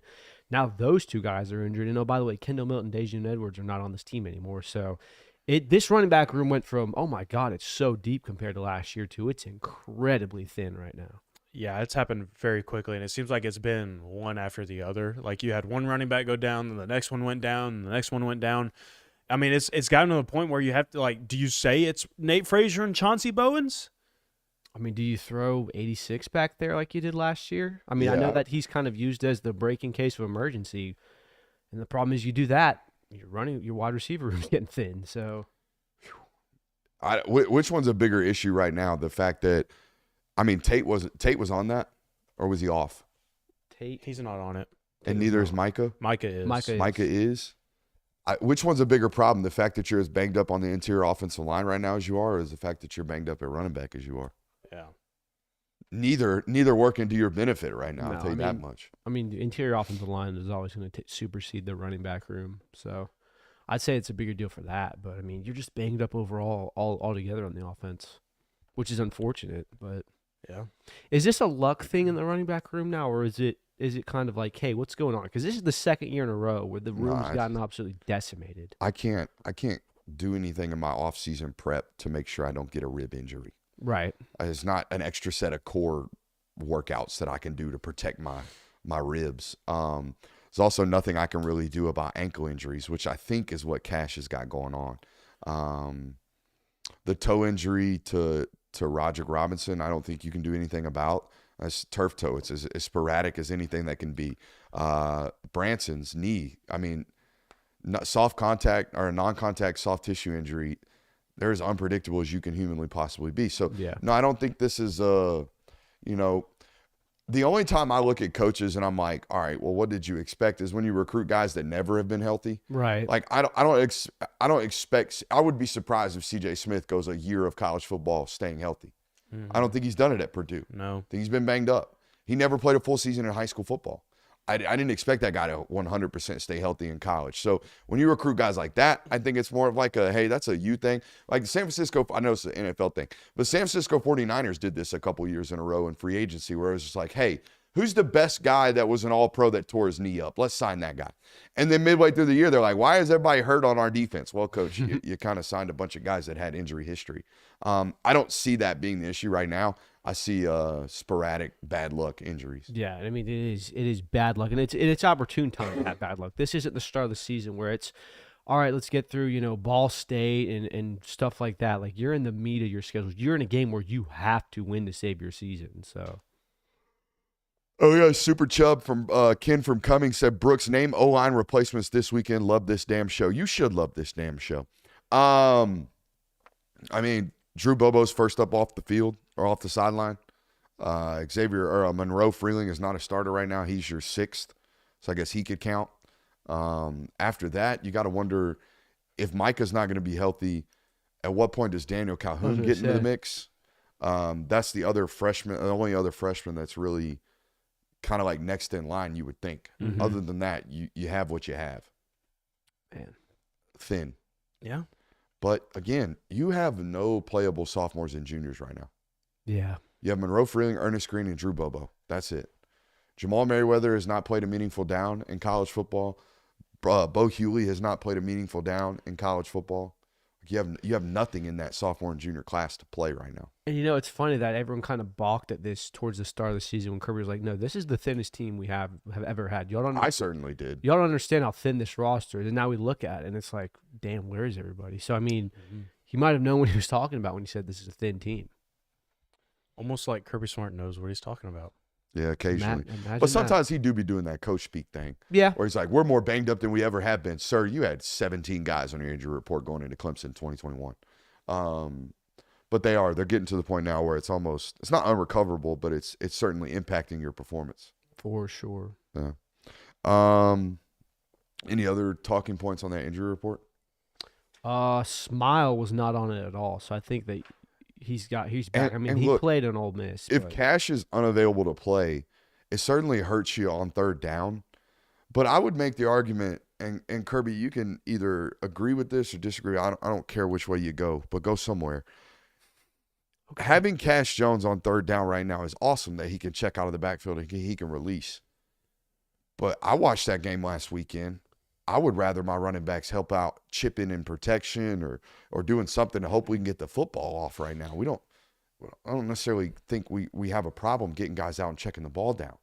What we have a problem with is being able to actually drive the ball down the field because you can't protect. Yeah, I mean, the pass pro was definitely not up to standard on Saturday. And there were points where it was like, why don't we have the running back stay back? Why don't we have tight ends chip? And even those didn't seem to be working. So it was one of those things where I think that nothing was going to work no matter what you tried. It was just that kind of game. So I would like the idea of Cash Jones maybe staying in the back if he plays and being more of a pass pro guy. I think you would also buck some tendencies if you do that. Because, I mean, when Cash Jones is in the backfield on third down, it's not a huge secret as to what's going to go down. He's probably going to run some form of a Texas route or a swing route.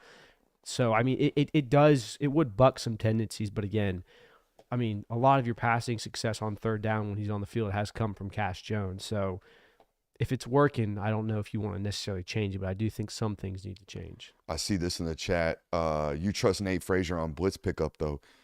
How many teams have sent 6 all year? Not a ton. Yeah.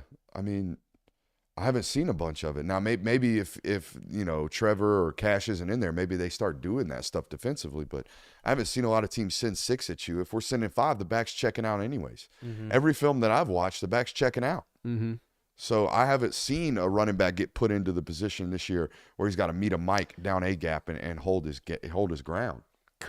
And I mean, we are getting really deep into the hypothetical weeds here, but could Dylan Bell be the spark you kind of need right now? From an explosive run game standpoint? Right. No, because you'd have to imagine, not even from an explosive standpoint. Yeah. Dylan Bell running a wheel out of the backfield right now, man on a linebacker is, I mean, that's a 50-50 ball I'd say you like your odds on, not just that. By the way, they probably haven't studied a ton of film on Dylan Bell in the backfield. There's not a ton of film available on it. So, I mean, if anyone's got it, Tennessee does. Though, correct. Because Absolutely. of what he did last year. Absolutely. But, I mean, and again, like, there's got to be some way that I feel like this could be a week where it's like, hey, we got to put Dylan Bell back there. And I could be absolutely wrong, but it just seems like the way the injury report's shaping up with these running backs, the way your offense has kind of hit a standstill these past few games, like, it might be time to throw a couple new wrinkles in there. Yeah, I think certainly chipping on James Pierce this week and Anthony Josephs is probably going to be really important. They play such wide nines. Did you notice that on the film study? They're one of the very few SEC teams that I see do this, where they're like, hey, stick that speed rusher way out there. Even when teams bunch, they'll play that guy way out there. So it's interesting. I think it's a major week to potentially start chipping some of these edge rushers. Kirby, you put it in the notes, so I will let you start. Is this the most important home game of the Kirby Smart era?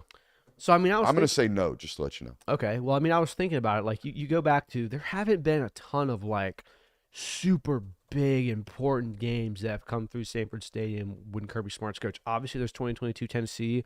There's 2019 Notre Dame. I mean, there's games like that. But even in those games, like it wasn't consequential games where if you lose, the season was over.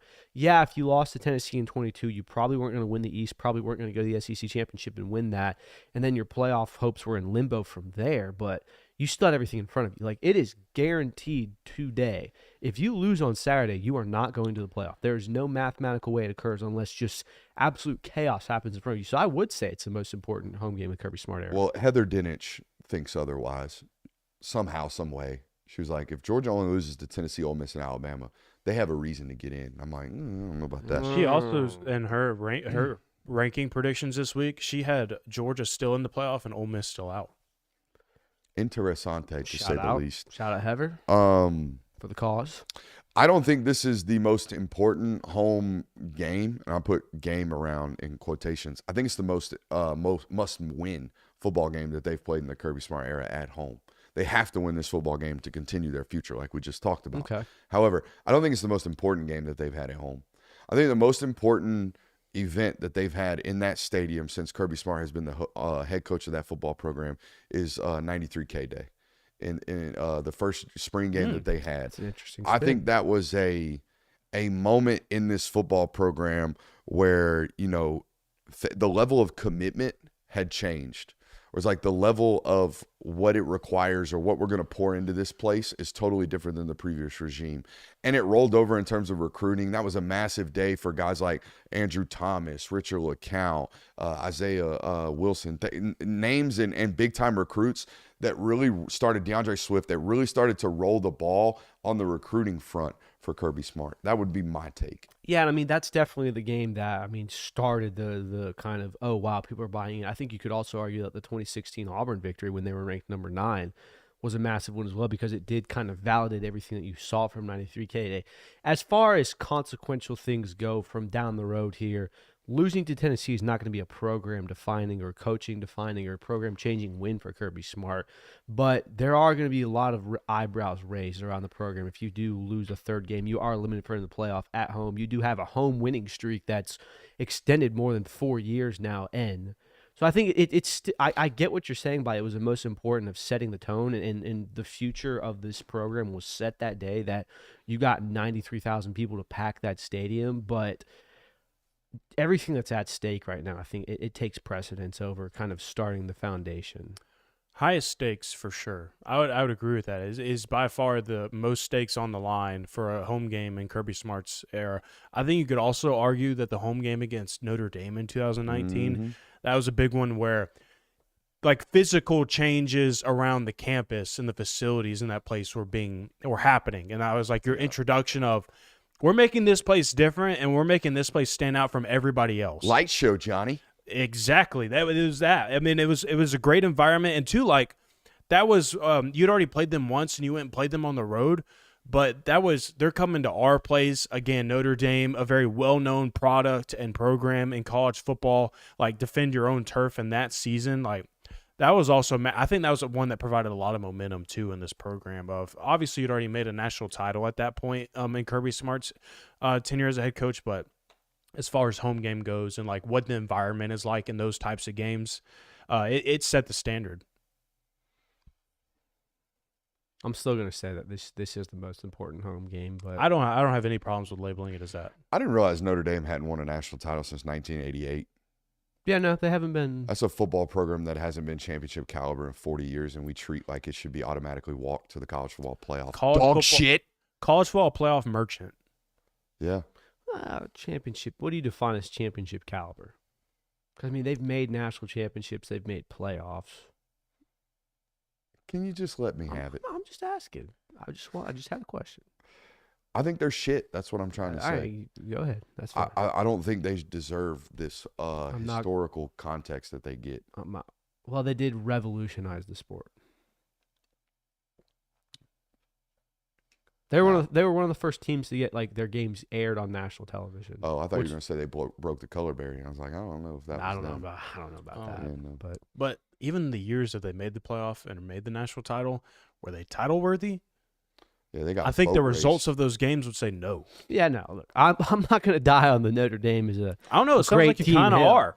I'm just I don't, one of these hills you are indeed going to die on, though. Every time we're like, we feel one way, and for the sake of the show, you do take the odd man out. I'll and die I on appreciate that about you because it needs to happen on this stage occasionally. I'll die on that. This is the most important home game hill. Die on it. That's fine with me. Don't die on Notre Dame's hill. That's the wrong one to die on. Should we get a fantasy update? I'm saving film notes and my final prediction for the end of this show. So, boys, I'm going to let the voice kind of, recover for a minute. There's not going to be a lot of talking for you out of this one because it was ugly.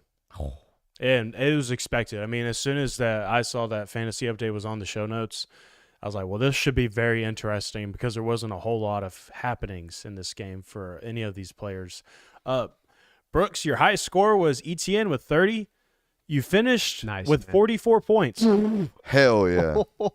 Now, again, this is to kind of recap for people that just to kind of refresh everybody's memory, like Branson not playing, Colby Young not playing, Rod Robb not playing, Arian Smith didn't have a single stat against Ole Miss, and then your defensive contributors were what they usually are. Kirby, you had 57 from Nate Frazier. You had 48 from Dylan Bell. You had 45 from Dom Lovett. C.J. Allen chipped in 10, and then Dan Jackson chipped in another 8 for you thanks to the interception. You finished with 184 points this week. Smoked them. You are still losing the overall record battle. Brooks is still up 5-4, but you maintain the lead in the total points scored. I need to smile. Play Didd-isms one more time.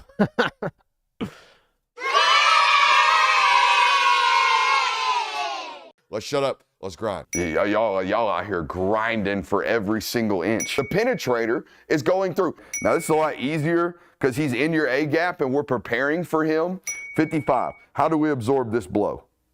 Not all that well. This just isn't a healthy number 69, guys. It actually gets licked really, really well. Is this dude coming? Is this dude coming? We don't know who's coming into one of these A gaps, but I gotta take somebody. And every single time a 3-tech spiked into my A gap and just absolutely took my soul, I'd come to the sideline and I'd be like, well, shit, I guess we're getting beat today. So maybe Monroe's the one busting. Maybe we're taught that, hey, we're gonna put 3 bodies for 2 defenders, Jonathan, and we're gonna tell Dominic Lovett beat the safety.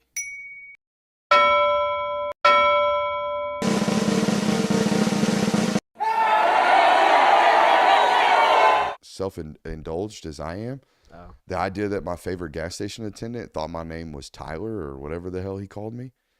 I've been talking to this man for like 8 months now. I only go to this gas station. And this hurt me almost as bad as this fantasy loss. But yeah, when my favorite gas station attendant looked at me and clearly did not know my name after having thought he knew my name for like 6 or 7 months, yeah, that rocked me to my core.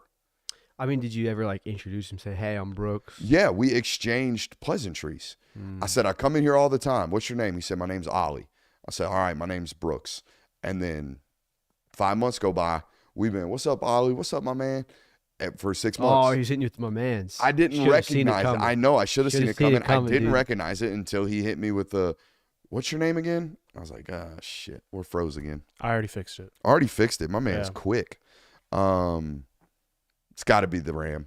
We'll get it figured out. Dicko, if you're listening today, we're going to need your services pretty soon, buddy. Yeah, no, that hurt. The fantasy loss hurt too. I'm loving it, man. I'm sure.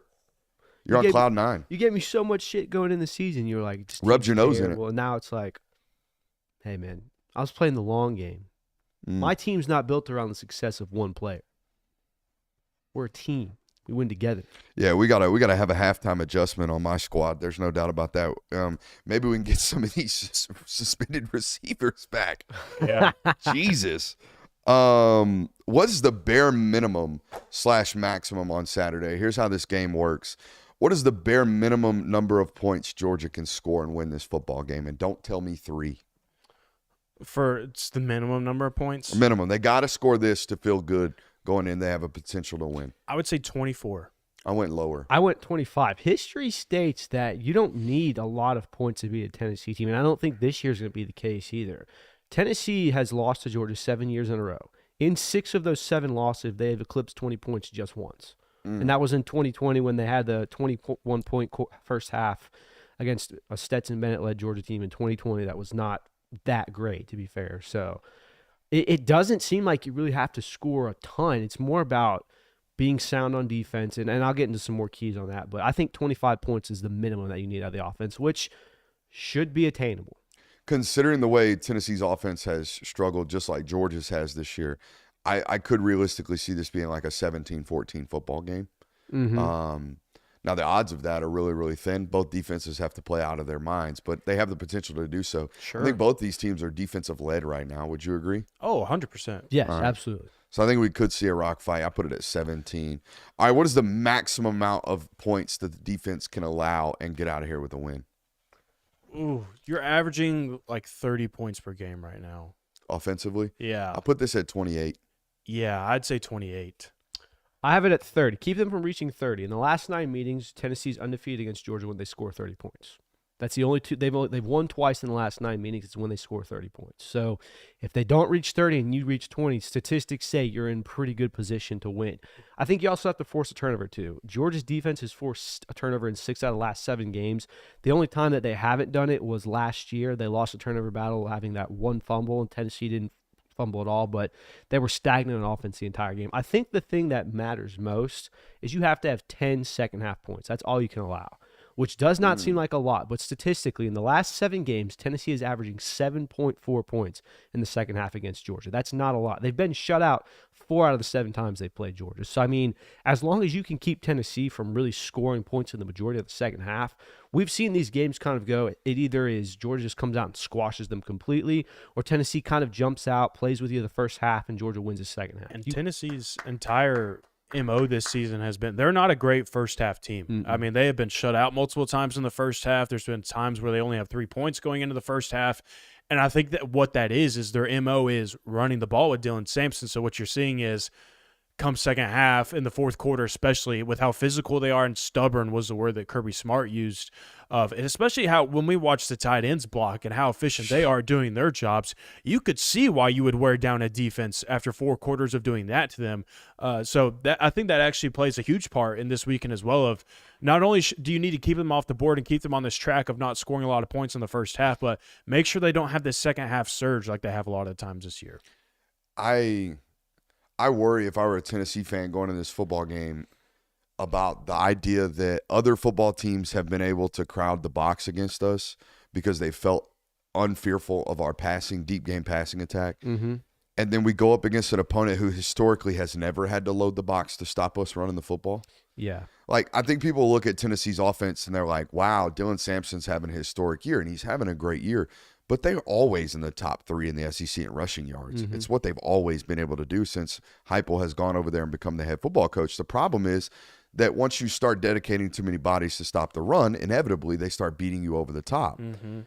What happens when they face an opponent that doesn't have to put extra bodies in the box to stop the run? Because historically, that's what Georgia is. They stop run games with lesser counts. That's what they do. Right. And by the way, they've done it all year. Yeah, they have. Run defense is not a problem with this defense. No. It is their inability to stop explosive passing games.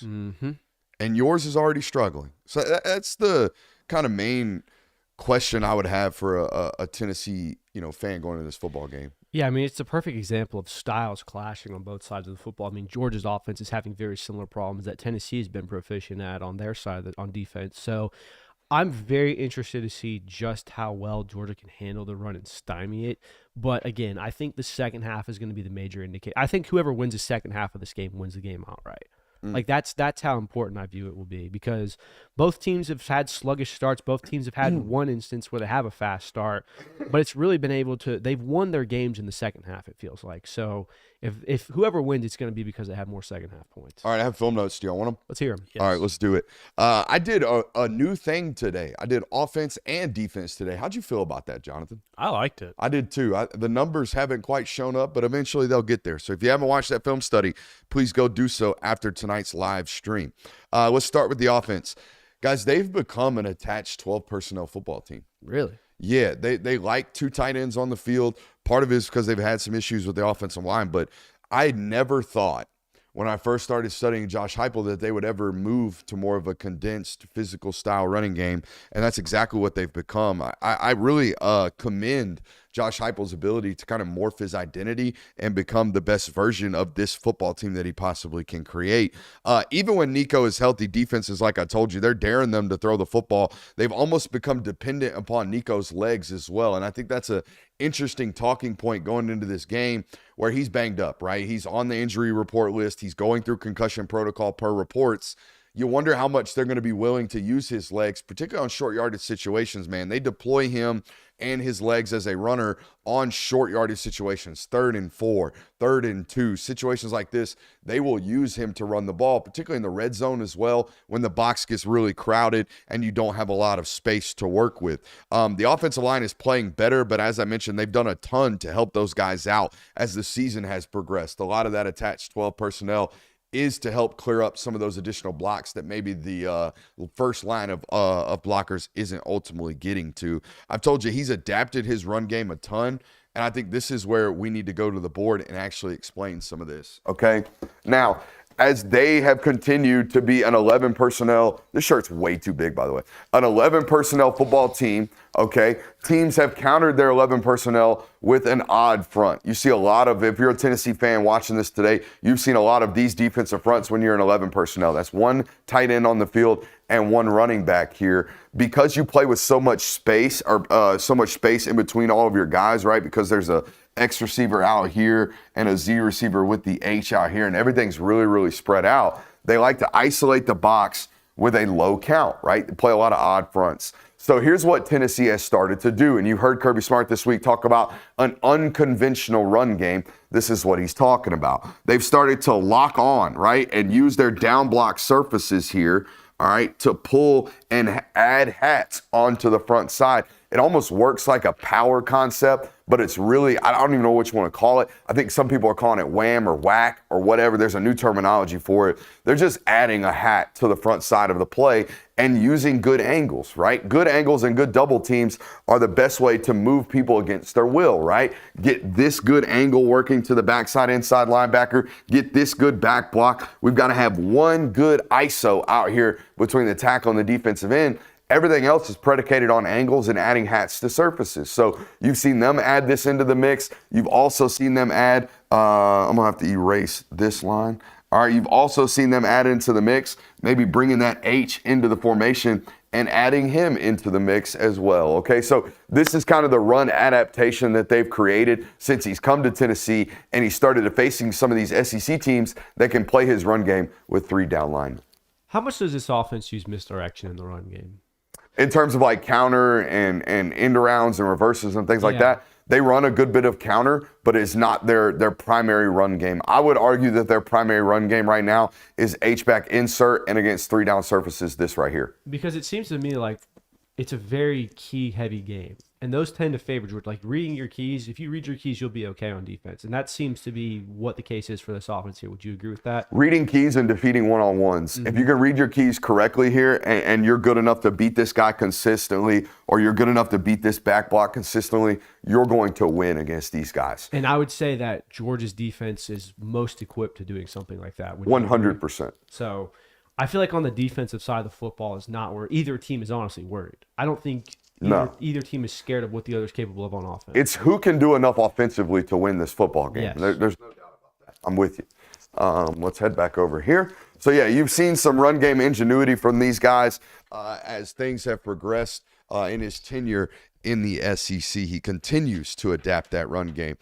Sampson's ability to find slivers is absolutely elite. I think that was the number one takeaway for me from him from the film study that we did. This is a guy that can he doesn't just run to grass. He understands the concepts of the play. He understands where the touchdown is, and the touchdown's always vertically. We don't really want to bounce, even though he's extremely fast. He's extremely elusive, but his ability to find the slivers in any defense has been really, really impressive. You noted on it earlier in the show, the tight end's ability to block has been tremendous all year long.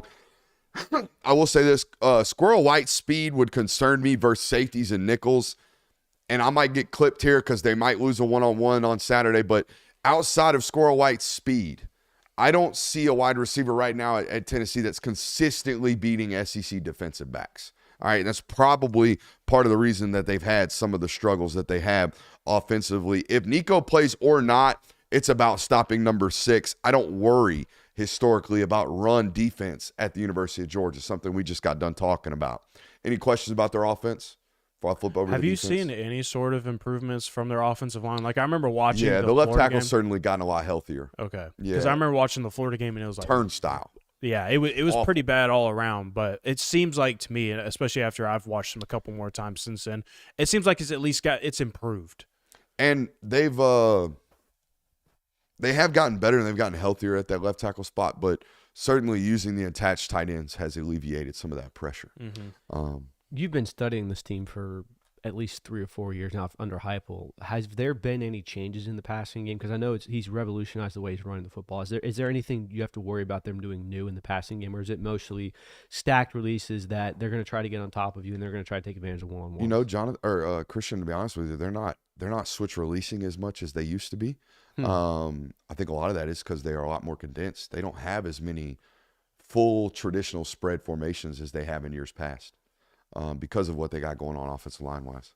Gotcha. And because of the way they've morphed to more of a physical run style as opposed to we're just running when the box is even. So it seemed, and this is very well could be a kind of no shit for most people, but it seems like Tennessee's offense has shifted away from let's run to set up a pass so we can have guys like Jalen Hyatt just destroy defenses to let's just destroy defense with our running game in general, and then we'll use the pass to supplement the running game and keep it honest. Yeah, there's been, over the last 4 or 5 games for them, it's not been a matter of getting one-on-ones outside.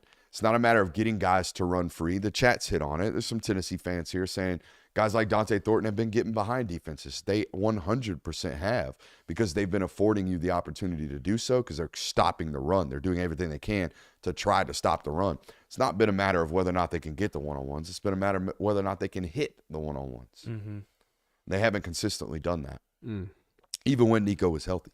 Yeah. And some of that's some mechanical things that I'm seeing on tape, but most of that's, I think, due to the fact that he was rattled way early on in this year. Yeah. Way early on in this year. Let's flip over to the defensive side of the football. I've got a new favorite player, I think. Oh. Yeah, I think I'm going to watch Boo Carter the rest of his long and lengthy football career. You saw this today. Mm-hmm. Something about a 5'11", 190-pound pissant that just makes me want to be a fan of you. You know, a guy that's way too small to be as physical as he is. Love a short king. I do love a short king, but I love a short king that plays like he's the mountain. You know what I mean? And that's what this guy does. This guy plays, he might look like Peter Dinklage, but he plays like he's the mountain. Yeah, shout out. You know what I mean? Was tremendously impressed with their back end. Hey, yo. They disguise coverages really, really, really, really well. Really well. And even the backup for Boo Carter, the Christian Harrison kid, really a totally different player, plays just as impactful. They're really deep. And the coverage on every single snap is disguised. That is something I'm seeing more and more common in college football. But it still takes a really good unit to do so, right? And the other thing that we noticed, snap one, team speed. Yeah. Team speed. They can really, really run sideline to sideline, and they don't miss open field tackles. No. Like, this is not Miami. This is not USC. This is not even LSU or South Carolina. South Carolina has problems getting guys on the ground when they get in open field. This team gets you down. They tackle really, really well in open field. They hunt one-on-ones in pass protection, okay? They are very, very akin to Georgia up front in how they go about playing. They're not super exotic like Ole Miss was last week, or at least they haven't been on tape. Maybe they put some of that in because they saw it to have some avail for Ole Miss last week. But they play their run fits very similarly to the way that you do. Interiorly, they're going to be a two-gap defense. They're not going to spike, stunt, wrap, do anything super crazy. Might be a run stunt here and now and then, but they're not super exotic in their run defense. They like to play it sound, like I said, like a Georgia defense does. In their pass rush department, very similar to what Georgia does as well. They like to hunt the donkey. That's what they do. They like to find the matchup that they think they have the best chance of winning, isolate that matchup, and then draw a bunch of attention from the other 4 guys elsewhere. So you're going to see some wraps. You're going to see some stunts in pass protection. Nothing you shouldn't be able to pick up. The bottom line is, are you going to be able to win the one-on-one that they are designing defensively? They're very akin to you like that. I'm Wayne in here, boys. I'm going to give you my final prediction. I said earlier in the year, I'm picking Alabama to beat Georgia until Georgia beats Alabama. And as soon as I said that, do you remember what I followed it up with? The same thing falls for Tennessee. Same thing falls for Tennessee. I am picking Georgia to beat Tennessee until Tennessee shows me that they can come beat Georgia, or that they can invite Georgia to their house and beat them. The style of play has not changed. You're going to have to run the football Saturday, Tennessee, to win this football game. And historically, Georgia has boxed you for 4 quarters. I continue to think the same thing's going to happen this week. However, I don't think it's going to be as lopsided as it has been in years past, because I don't necessarily trust this Georgia offense right now, particularly against what I think is a top 15 defense on the other side in Tennessee. Give me Georgia winning a close one, 20-17. Yeah, I think we're seeing a team with 2 offenses that have been prone to make mistakes this season in particular, going into a game where the 2 defenses are pretty stout. I think that the home field advantage and the fact that this is going to be a night game is going to it obviously will factor into helping Georgia, but more in particular I think Georgia's defense is going to get some opportunities provided to it by its crowd noise, by the fact that it's going to be a hostile environment, by the fact that Georgia's defense is going to have, or Georgia in general has its back against the wall here. So I like Georgia in this instance because of it's basically which defense do you trust more? And Georgia at home at night in a game where you can't lose with Kirby Smart, I'm going to trust Georgia's defense over that. So. Yeah, I am interested to see how the return to Athens affects his team. Kind of if it does provide this boost on the offensive side of the football, like maybe now that they're finally in their home environment, and they can kind of fully operate how they want to. You're not limited to having to do anything because of crowd noise. I'm interested to see how that impacts this football team because it's been a minute. I mean, it's been a minute since we've seen this offense operate at home. Since Mississippi State, the week before that, you had to go to Texas, and then you had the bye week. Then you had to play a neutral site game against Florida, and then you had to go play out on the road at Ole Miss. So just interested to see how this impacts this football team. I think it certainly will have an impact on this football game. I think Georgia fans are eager to be back in Sanford Stadium, backing this team, especially for a night game. Sounds like that the fans might try and go for a blackout as well. So I think it's going to be a great environment, and this is what you live for in the month of November in college football. A game like this where college football playoff hopes are on the line, and it's an elimination game. And you got 2 top 15 teams going up against one another, 2 SEC teams, 2 rivals on top of that as well. It doesn't get any better than that, than what it's going to be on Saturday in Athens. Sounds like we're all in Georgia. Did you expect anything else from this homerific network? No. I mean, what is it going to take for Tennessee to win this game? 170 yards rushing. That's it? I think so. That's all 170 yards rushing and like 150 yards passing. Is there an avenue where one of these teams explodes offensively? I mean, yeah, there always is. I mean, it's college football still. There's a world where one of these defense lays an egg. The problem is, find me the egg that either of these defenses has laid this year. Bama for Georgia. Okay, yeah, fair. First half Bama. Mm-hmm. About 12 minutes against Bama. Yeah. And then settled in. But, boy, it was a big enough It egg was to lose you that game. It was awful. So, that's why I'm leaning Georgia here, because I feel like if there's going to be an offense that has a better day, it's probably going to be Georgia's. If there's a defense that's probably going to have a better day, I'm going to go with Georgia on that. That's just the home field advantage. And I understand that this is the current longest winning streak that Georgia's been on in this series. It's hard to win 8 games in a row. It's hard to continue winning the SEC. There's all those things out there, and this is probably one of the better Tennessee teams that Georgia's played, with the exception of maybe 2022. But all the signs just make me feel like Georgia. Again, with the people asking about Ole Miss being a letdown defensively, no. The defense played so well in the red zone, particularly. Like, if you're holding that defense, I think they held the offense to 4 field goals. Yeah. I mean, the offense settled for 5 field goals. Like, what do y'all? Come on, man. Again, like, come on, and it's the same thing that we said. If we had told you that Georgia, like, just traditionally, like the way that it was at one point in that football game, if you held Ole Miss to 23 points, and I told you that before the game started, you probably felt pretty good going into that game. Like, dang, we held Lane Kiffin's offense to 23 points. 22 points. You feel pretty good about that. And especially, again, like if you go back and think about like how they got down the field. I mean, it was guys running wide open. They get it down to the 40-yard line. and then they sputter out, they kick a field goal. I mean, guys, they had to kick a freaking 53-yard field goal that they absolutely drilled with helium in the ball. to put points on the board. I mean, your defense gave you every single opportunity they could for as long as they could until finally your offense was just giving it up in their own end, and they were just gifting points. Rumor mill's swirling. What's that? Apparently the fans are going to black this out. Oh, the fans are certain, the 1,000% blacking it out. It's been posted on UGA Barstool. There's been retweets from actual players to black the game out. Like, fans are going to wear black in the stadium.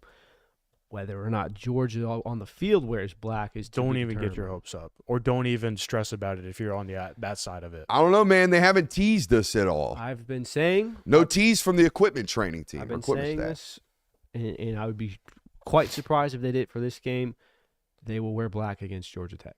Blackout Black Friday. Blackout. It's Black Friday. It's a Friday game, first of all. You're going to have to get your fans up and excited for that. It's going to be the day after Thanksgiving. You have to provide some incentive to come to the game. It's going to be senior night. It's going to be the last regular season game of Sanford in that stadium. Might be the last time you play in the stadium that entire season. So it's going to be a blackout game. Oh, by the way, it's against a rival that Kirby Smart has probably been on record saying it's probably his least favorite rival. So, again, the Georgia Bulldogs will wear black against Georgia Tech. Whether they wear them against Tennessee on Saturday, I don't know. But the stadium will be blacked out. What I am interested about this, though, is like typically programs, what they'll do when they want to do something like this is Georgia football sends a tweet out and it says, fans, wear black to the Tennessee game. No different than when Tennessee wants to checkerboard it, or they want to do the orange out, or Penn State wants to do a white out. Like, everybody knows about it because the athletic department is pushing it. But for Georgia, this is the Barstool account. This is the Spike Squad team that is pushing this. Spike Squad's already made like videos of them painting black. And everything. it's the football players sharing it as well. So, like, I'm interested to see, like, is this going to end up being something where the student section all wears black? Yeah. Or is it going to be actually the whole stadium? This wears is no black? different than when Spike Squad's out here like, wear pink. And then you show up to the stadium and like 30% of the audience is in pink. I don't know. And then the rest are in regular colors. Because here's the thing. You tell. Hey, hold on. Does your dad's a Georgia fan, right? Yeah. Oh, yeah. He follows Spike Squad on Twitter. No, but he actually did text me about, are they wearing a black this week? So it's getting around. You're welcome. I reached that crowd. I put the article out. I mean, to be honest with you, if we're going to be self-serving, if they wanted some influence, they'd contact some influencers. Shit. All right. I just wanted to see if I could one up one of those things. but I'll double down here a little bit. I'll find something even more self-aggrandizing. But to go back to your pink out thing, like if you say black jerseys, every Georgia fan's ears perk up. Huh? Black jerseys, they're going to do it this week? Like what? Some people get outraged. No, they're cursed. Don't do it. Just keep the red and white. I'm a traditionalist. It looks the best. I mean, the black jerseys cause some sort of – now, pink out, I get it. It's probably not going to cause as much of a ruckus, but – at least black's in your color palette. Now, the pink out's for a great cause, and True. there's great reasons to wear pink when they want to do a pink out. But there I are would just some encourage men it. who are like, I ain't wearing pink. Yeah, exactly. Like, I'm wearing my newest Bulldog Peter Millar polo that I just got. I'm not nothing wearing was my better pink in shirt. life when you could break out the pink Nike Elites for your football games. I was a never pink guy. Really? Yeah, too stitious to change up my drip. Yeah, I wore the same exact accessories for every home and away game my entire career, both high school and college. I had an away accessory group and a home group. Yeah. I don't think I wore pink in high school though. I think it's because at that point You don't love the Tatas. Well, I think it was at that point as well. My parents were like, "You're buying your own equipment now. We're tired of this shit." And I was like, Nah, you're more of an ass man. We "No get it. more pink." What the hell? You're just gonna say that on air? Holy shit! I got a question though. Yeah. It feels like both of these teams, or before I do that, how much does your analysis change if Nico doesn't play on Saturday? Does it change anything at all, or is it just going to be Tennessee's going to try to run the ball even harder? I think the fact that he's banged up impacts this game anyways. Right. The difference right now between Nico and Gaston is the ability for Nico to extend with his legs and be a defined, like, guaranteed design runner, while also being able to extend plays and throw the ball down the field when he gets out of pockets and starts to extend with his legs. That stuff gets removed with Gaston. Now, I think, at least, from a high level, this is a 5-star doing this, can reach any portion of the field while on the run type of thing. But But from an offensive stylistic standpoint, they don't change all that much. We saw it on film. I mean, he was just as aggressive with Gaston, throw that bitch up more, as he was with Nico. Yeah, and that's what I was going to say. It doesn't matter who's taking snaps at quarterback. You still got to stop Dylan Sampson. That's the bottom line of you got to stop the run game. Doesn't matter who's throwing the ball. We have a nostalgic tape also. Let me get that Word? pulled up. Yeah. This will be fun. This will be one that is kind of fun to watch. You'll get it pretty easily, I'm confident. So I'll let him pull it up for now. But So we're all on Georgia this weekend. You excited about a night game? Are you going to be there? I might be. I don't know yet. Okay. We'll see. I know me and Jay will be. Well, Jay will be up in the box. Yeah. Won't even be able to hear the crowd. Do you think there's a day in my life covering the University of Georgia where they storm the field? No, you're gonna have to have some dark times. before Home that. playoff game? I was thinking Bama next year. Maybe it's got to Close game, fourth quarter, last second touchdown. Yeah, it's Boom. got to be like the Auburn kick six type thing. Yeah. Like something like that where like you win in the last second, like holy shit. So I mean, maybe the last time they did it was 98, I believe, against Tennessee. Ironically enough, Yeah. but I don't think so. I mean, I honestly, if Such a hard field to storm, too. You gotta gotta make hop- an You got to effort. earn it. Yeah, you do. There is no. that field is unstormable. It is. It seems that way. Because even in the end zones, like that's the only That's place. the thing about Ole Miss, Auburn, all these SEC schools that get stormed quite often. The student section's one like 18-inch yeah, brick you wall. you from hop a jumping brick over. wall and you're on the field. And That's that's- that. I mean, that's really the only place And- where maybe you could find some easy field access is over there underneath the scoreboard. Like you jump down near the tunnel, Even you take then, a leap of faith. even then, the whole middle section right there is all recruits. Mm-hmm. No, And I know, but There's also a level of what do you call it, like wheelchair access seating Yeah, right there it's a ramp. that you have to jump down and then jump over. Yeah. plus, I mean, the only true way to access the field is four corners. Those four corners where they have gates. Those gates are like damn Fort Knox. and what I was I about don't to even say let. is, I'll have credentials and they'll be like, "Oh, no, you can't come in." Like, dude, yes, I can. well, that's what I was about to say. If there's Do a you know who security I am? staff Do you know that who I'm? That guy were over to there, tackle you on he the works field, with you me. know It's who that I way. am? Go ask him. What's your name? I'll have you fired. I work with Brooks Austin. Oh, you're good. No, it's okay. I know Brooks Austin. that guy Oh, you're not Nostalgic getting- tape? Let's do is it. pulled up. Let's do it. It is pulled up. So let's see how fast we can get this. You'll get this one pretty quick. I'm confident. That looks like St. Thomas Aquinas. Is this Marcus Rosemi? Yep, it sure is. I knew you were gonna get it quickly. This is the jerseys that gave it away. I love this tape, by the way. Yeah.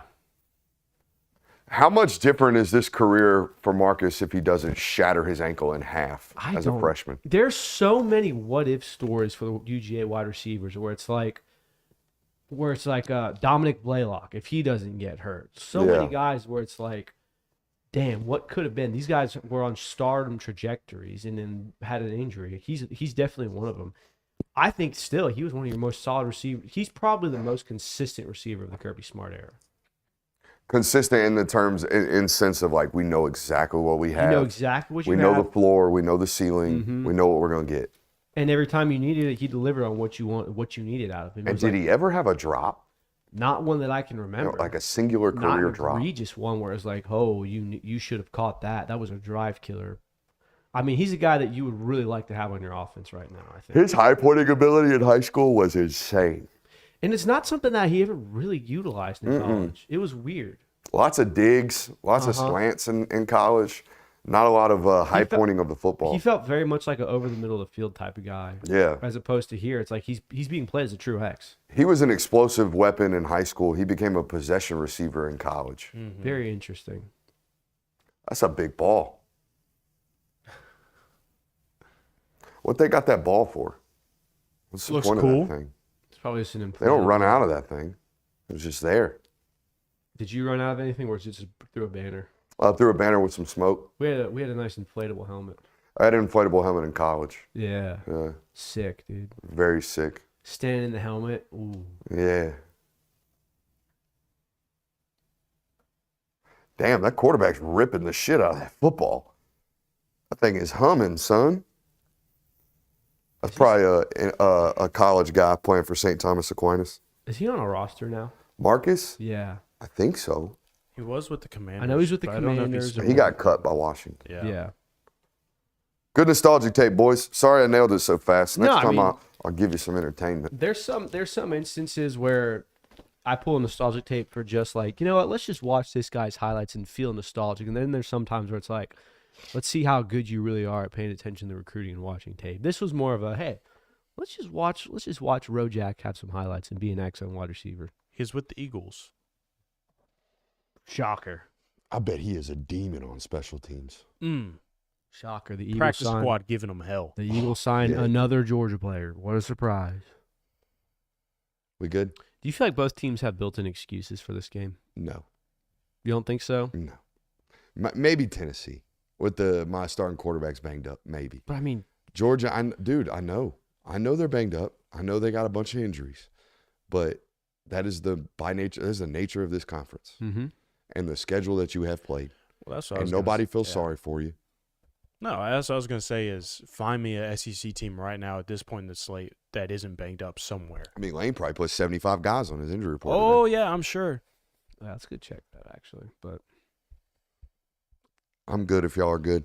Yeah. yeah, we can be good. Appreciate you guys for being here. Make sure you hit that thumbs up button, like, subscribe, rate, review, all that good stuff. If you miss any portion of today's broadcast, it will most likely be readily available for you on podcast platforms. Appreciate you guys for being here. Make sure you go back and watch the film studies for this week if you haven't already.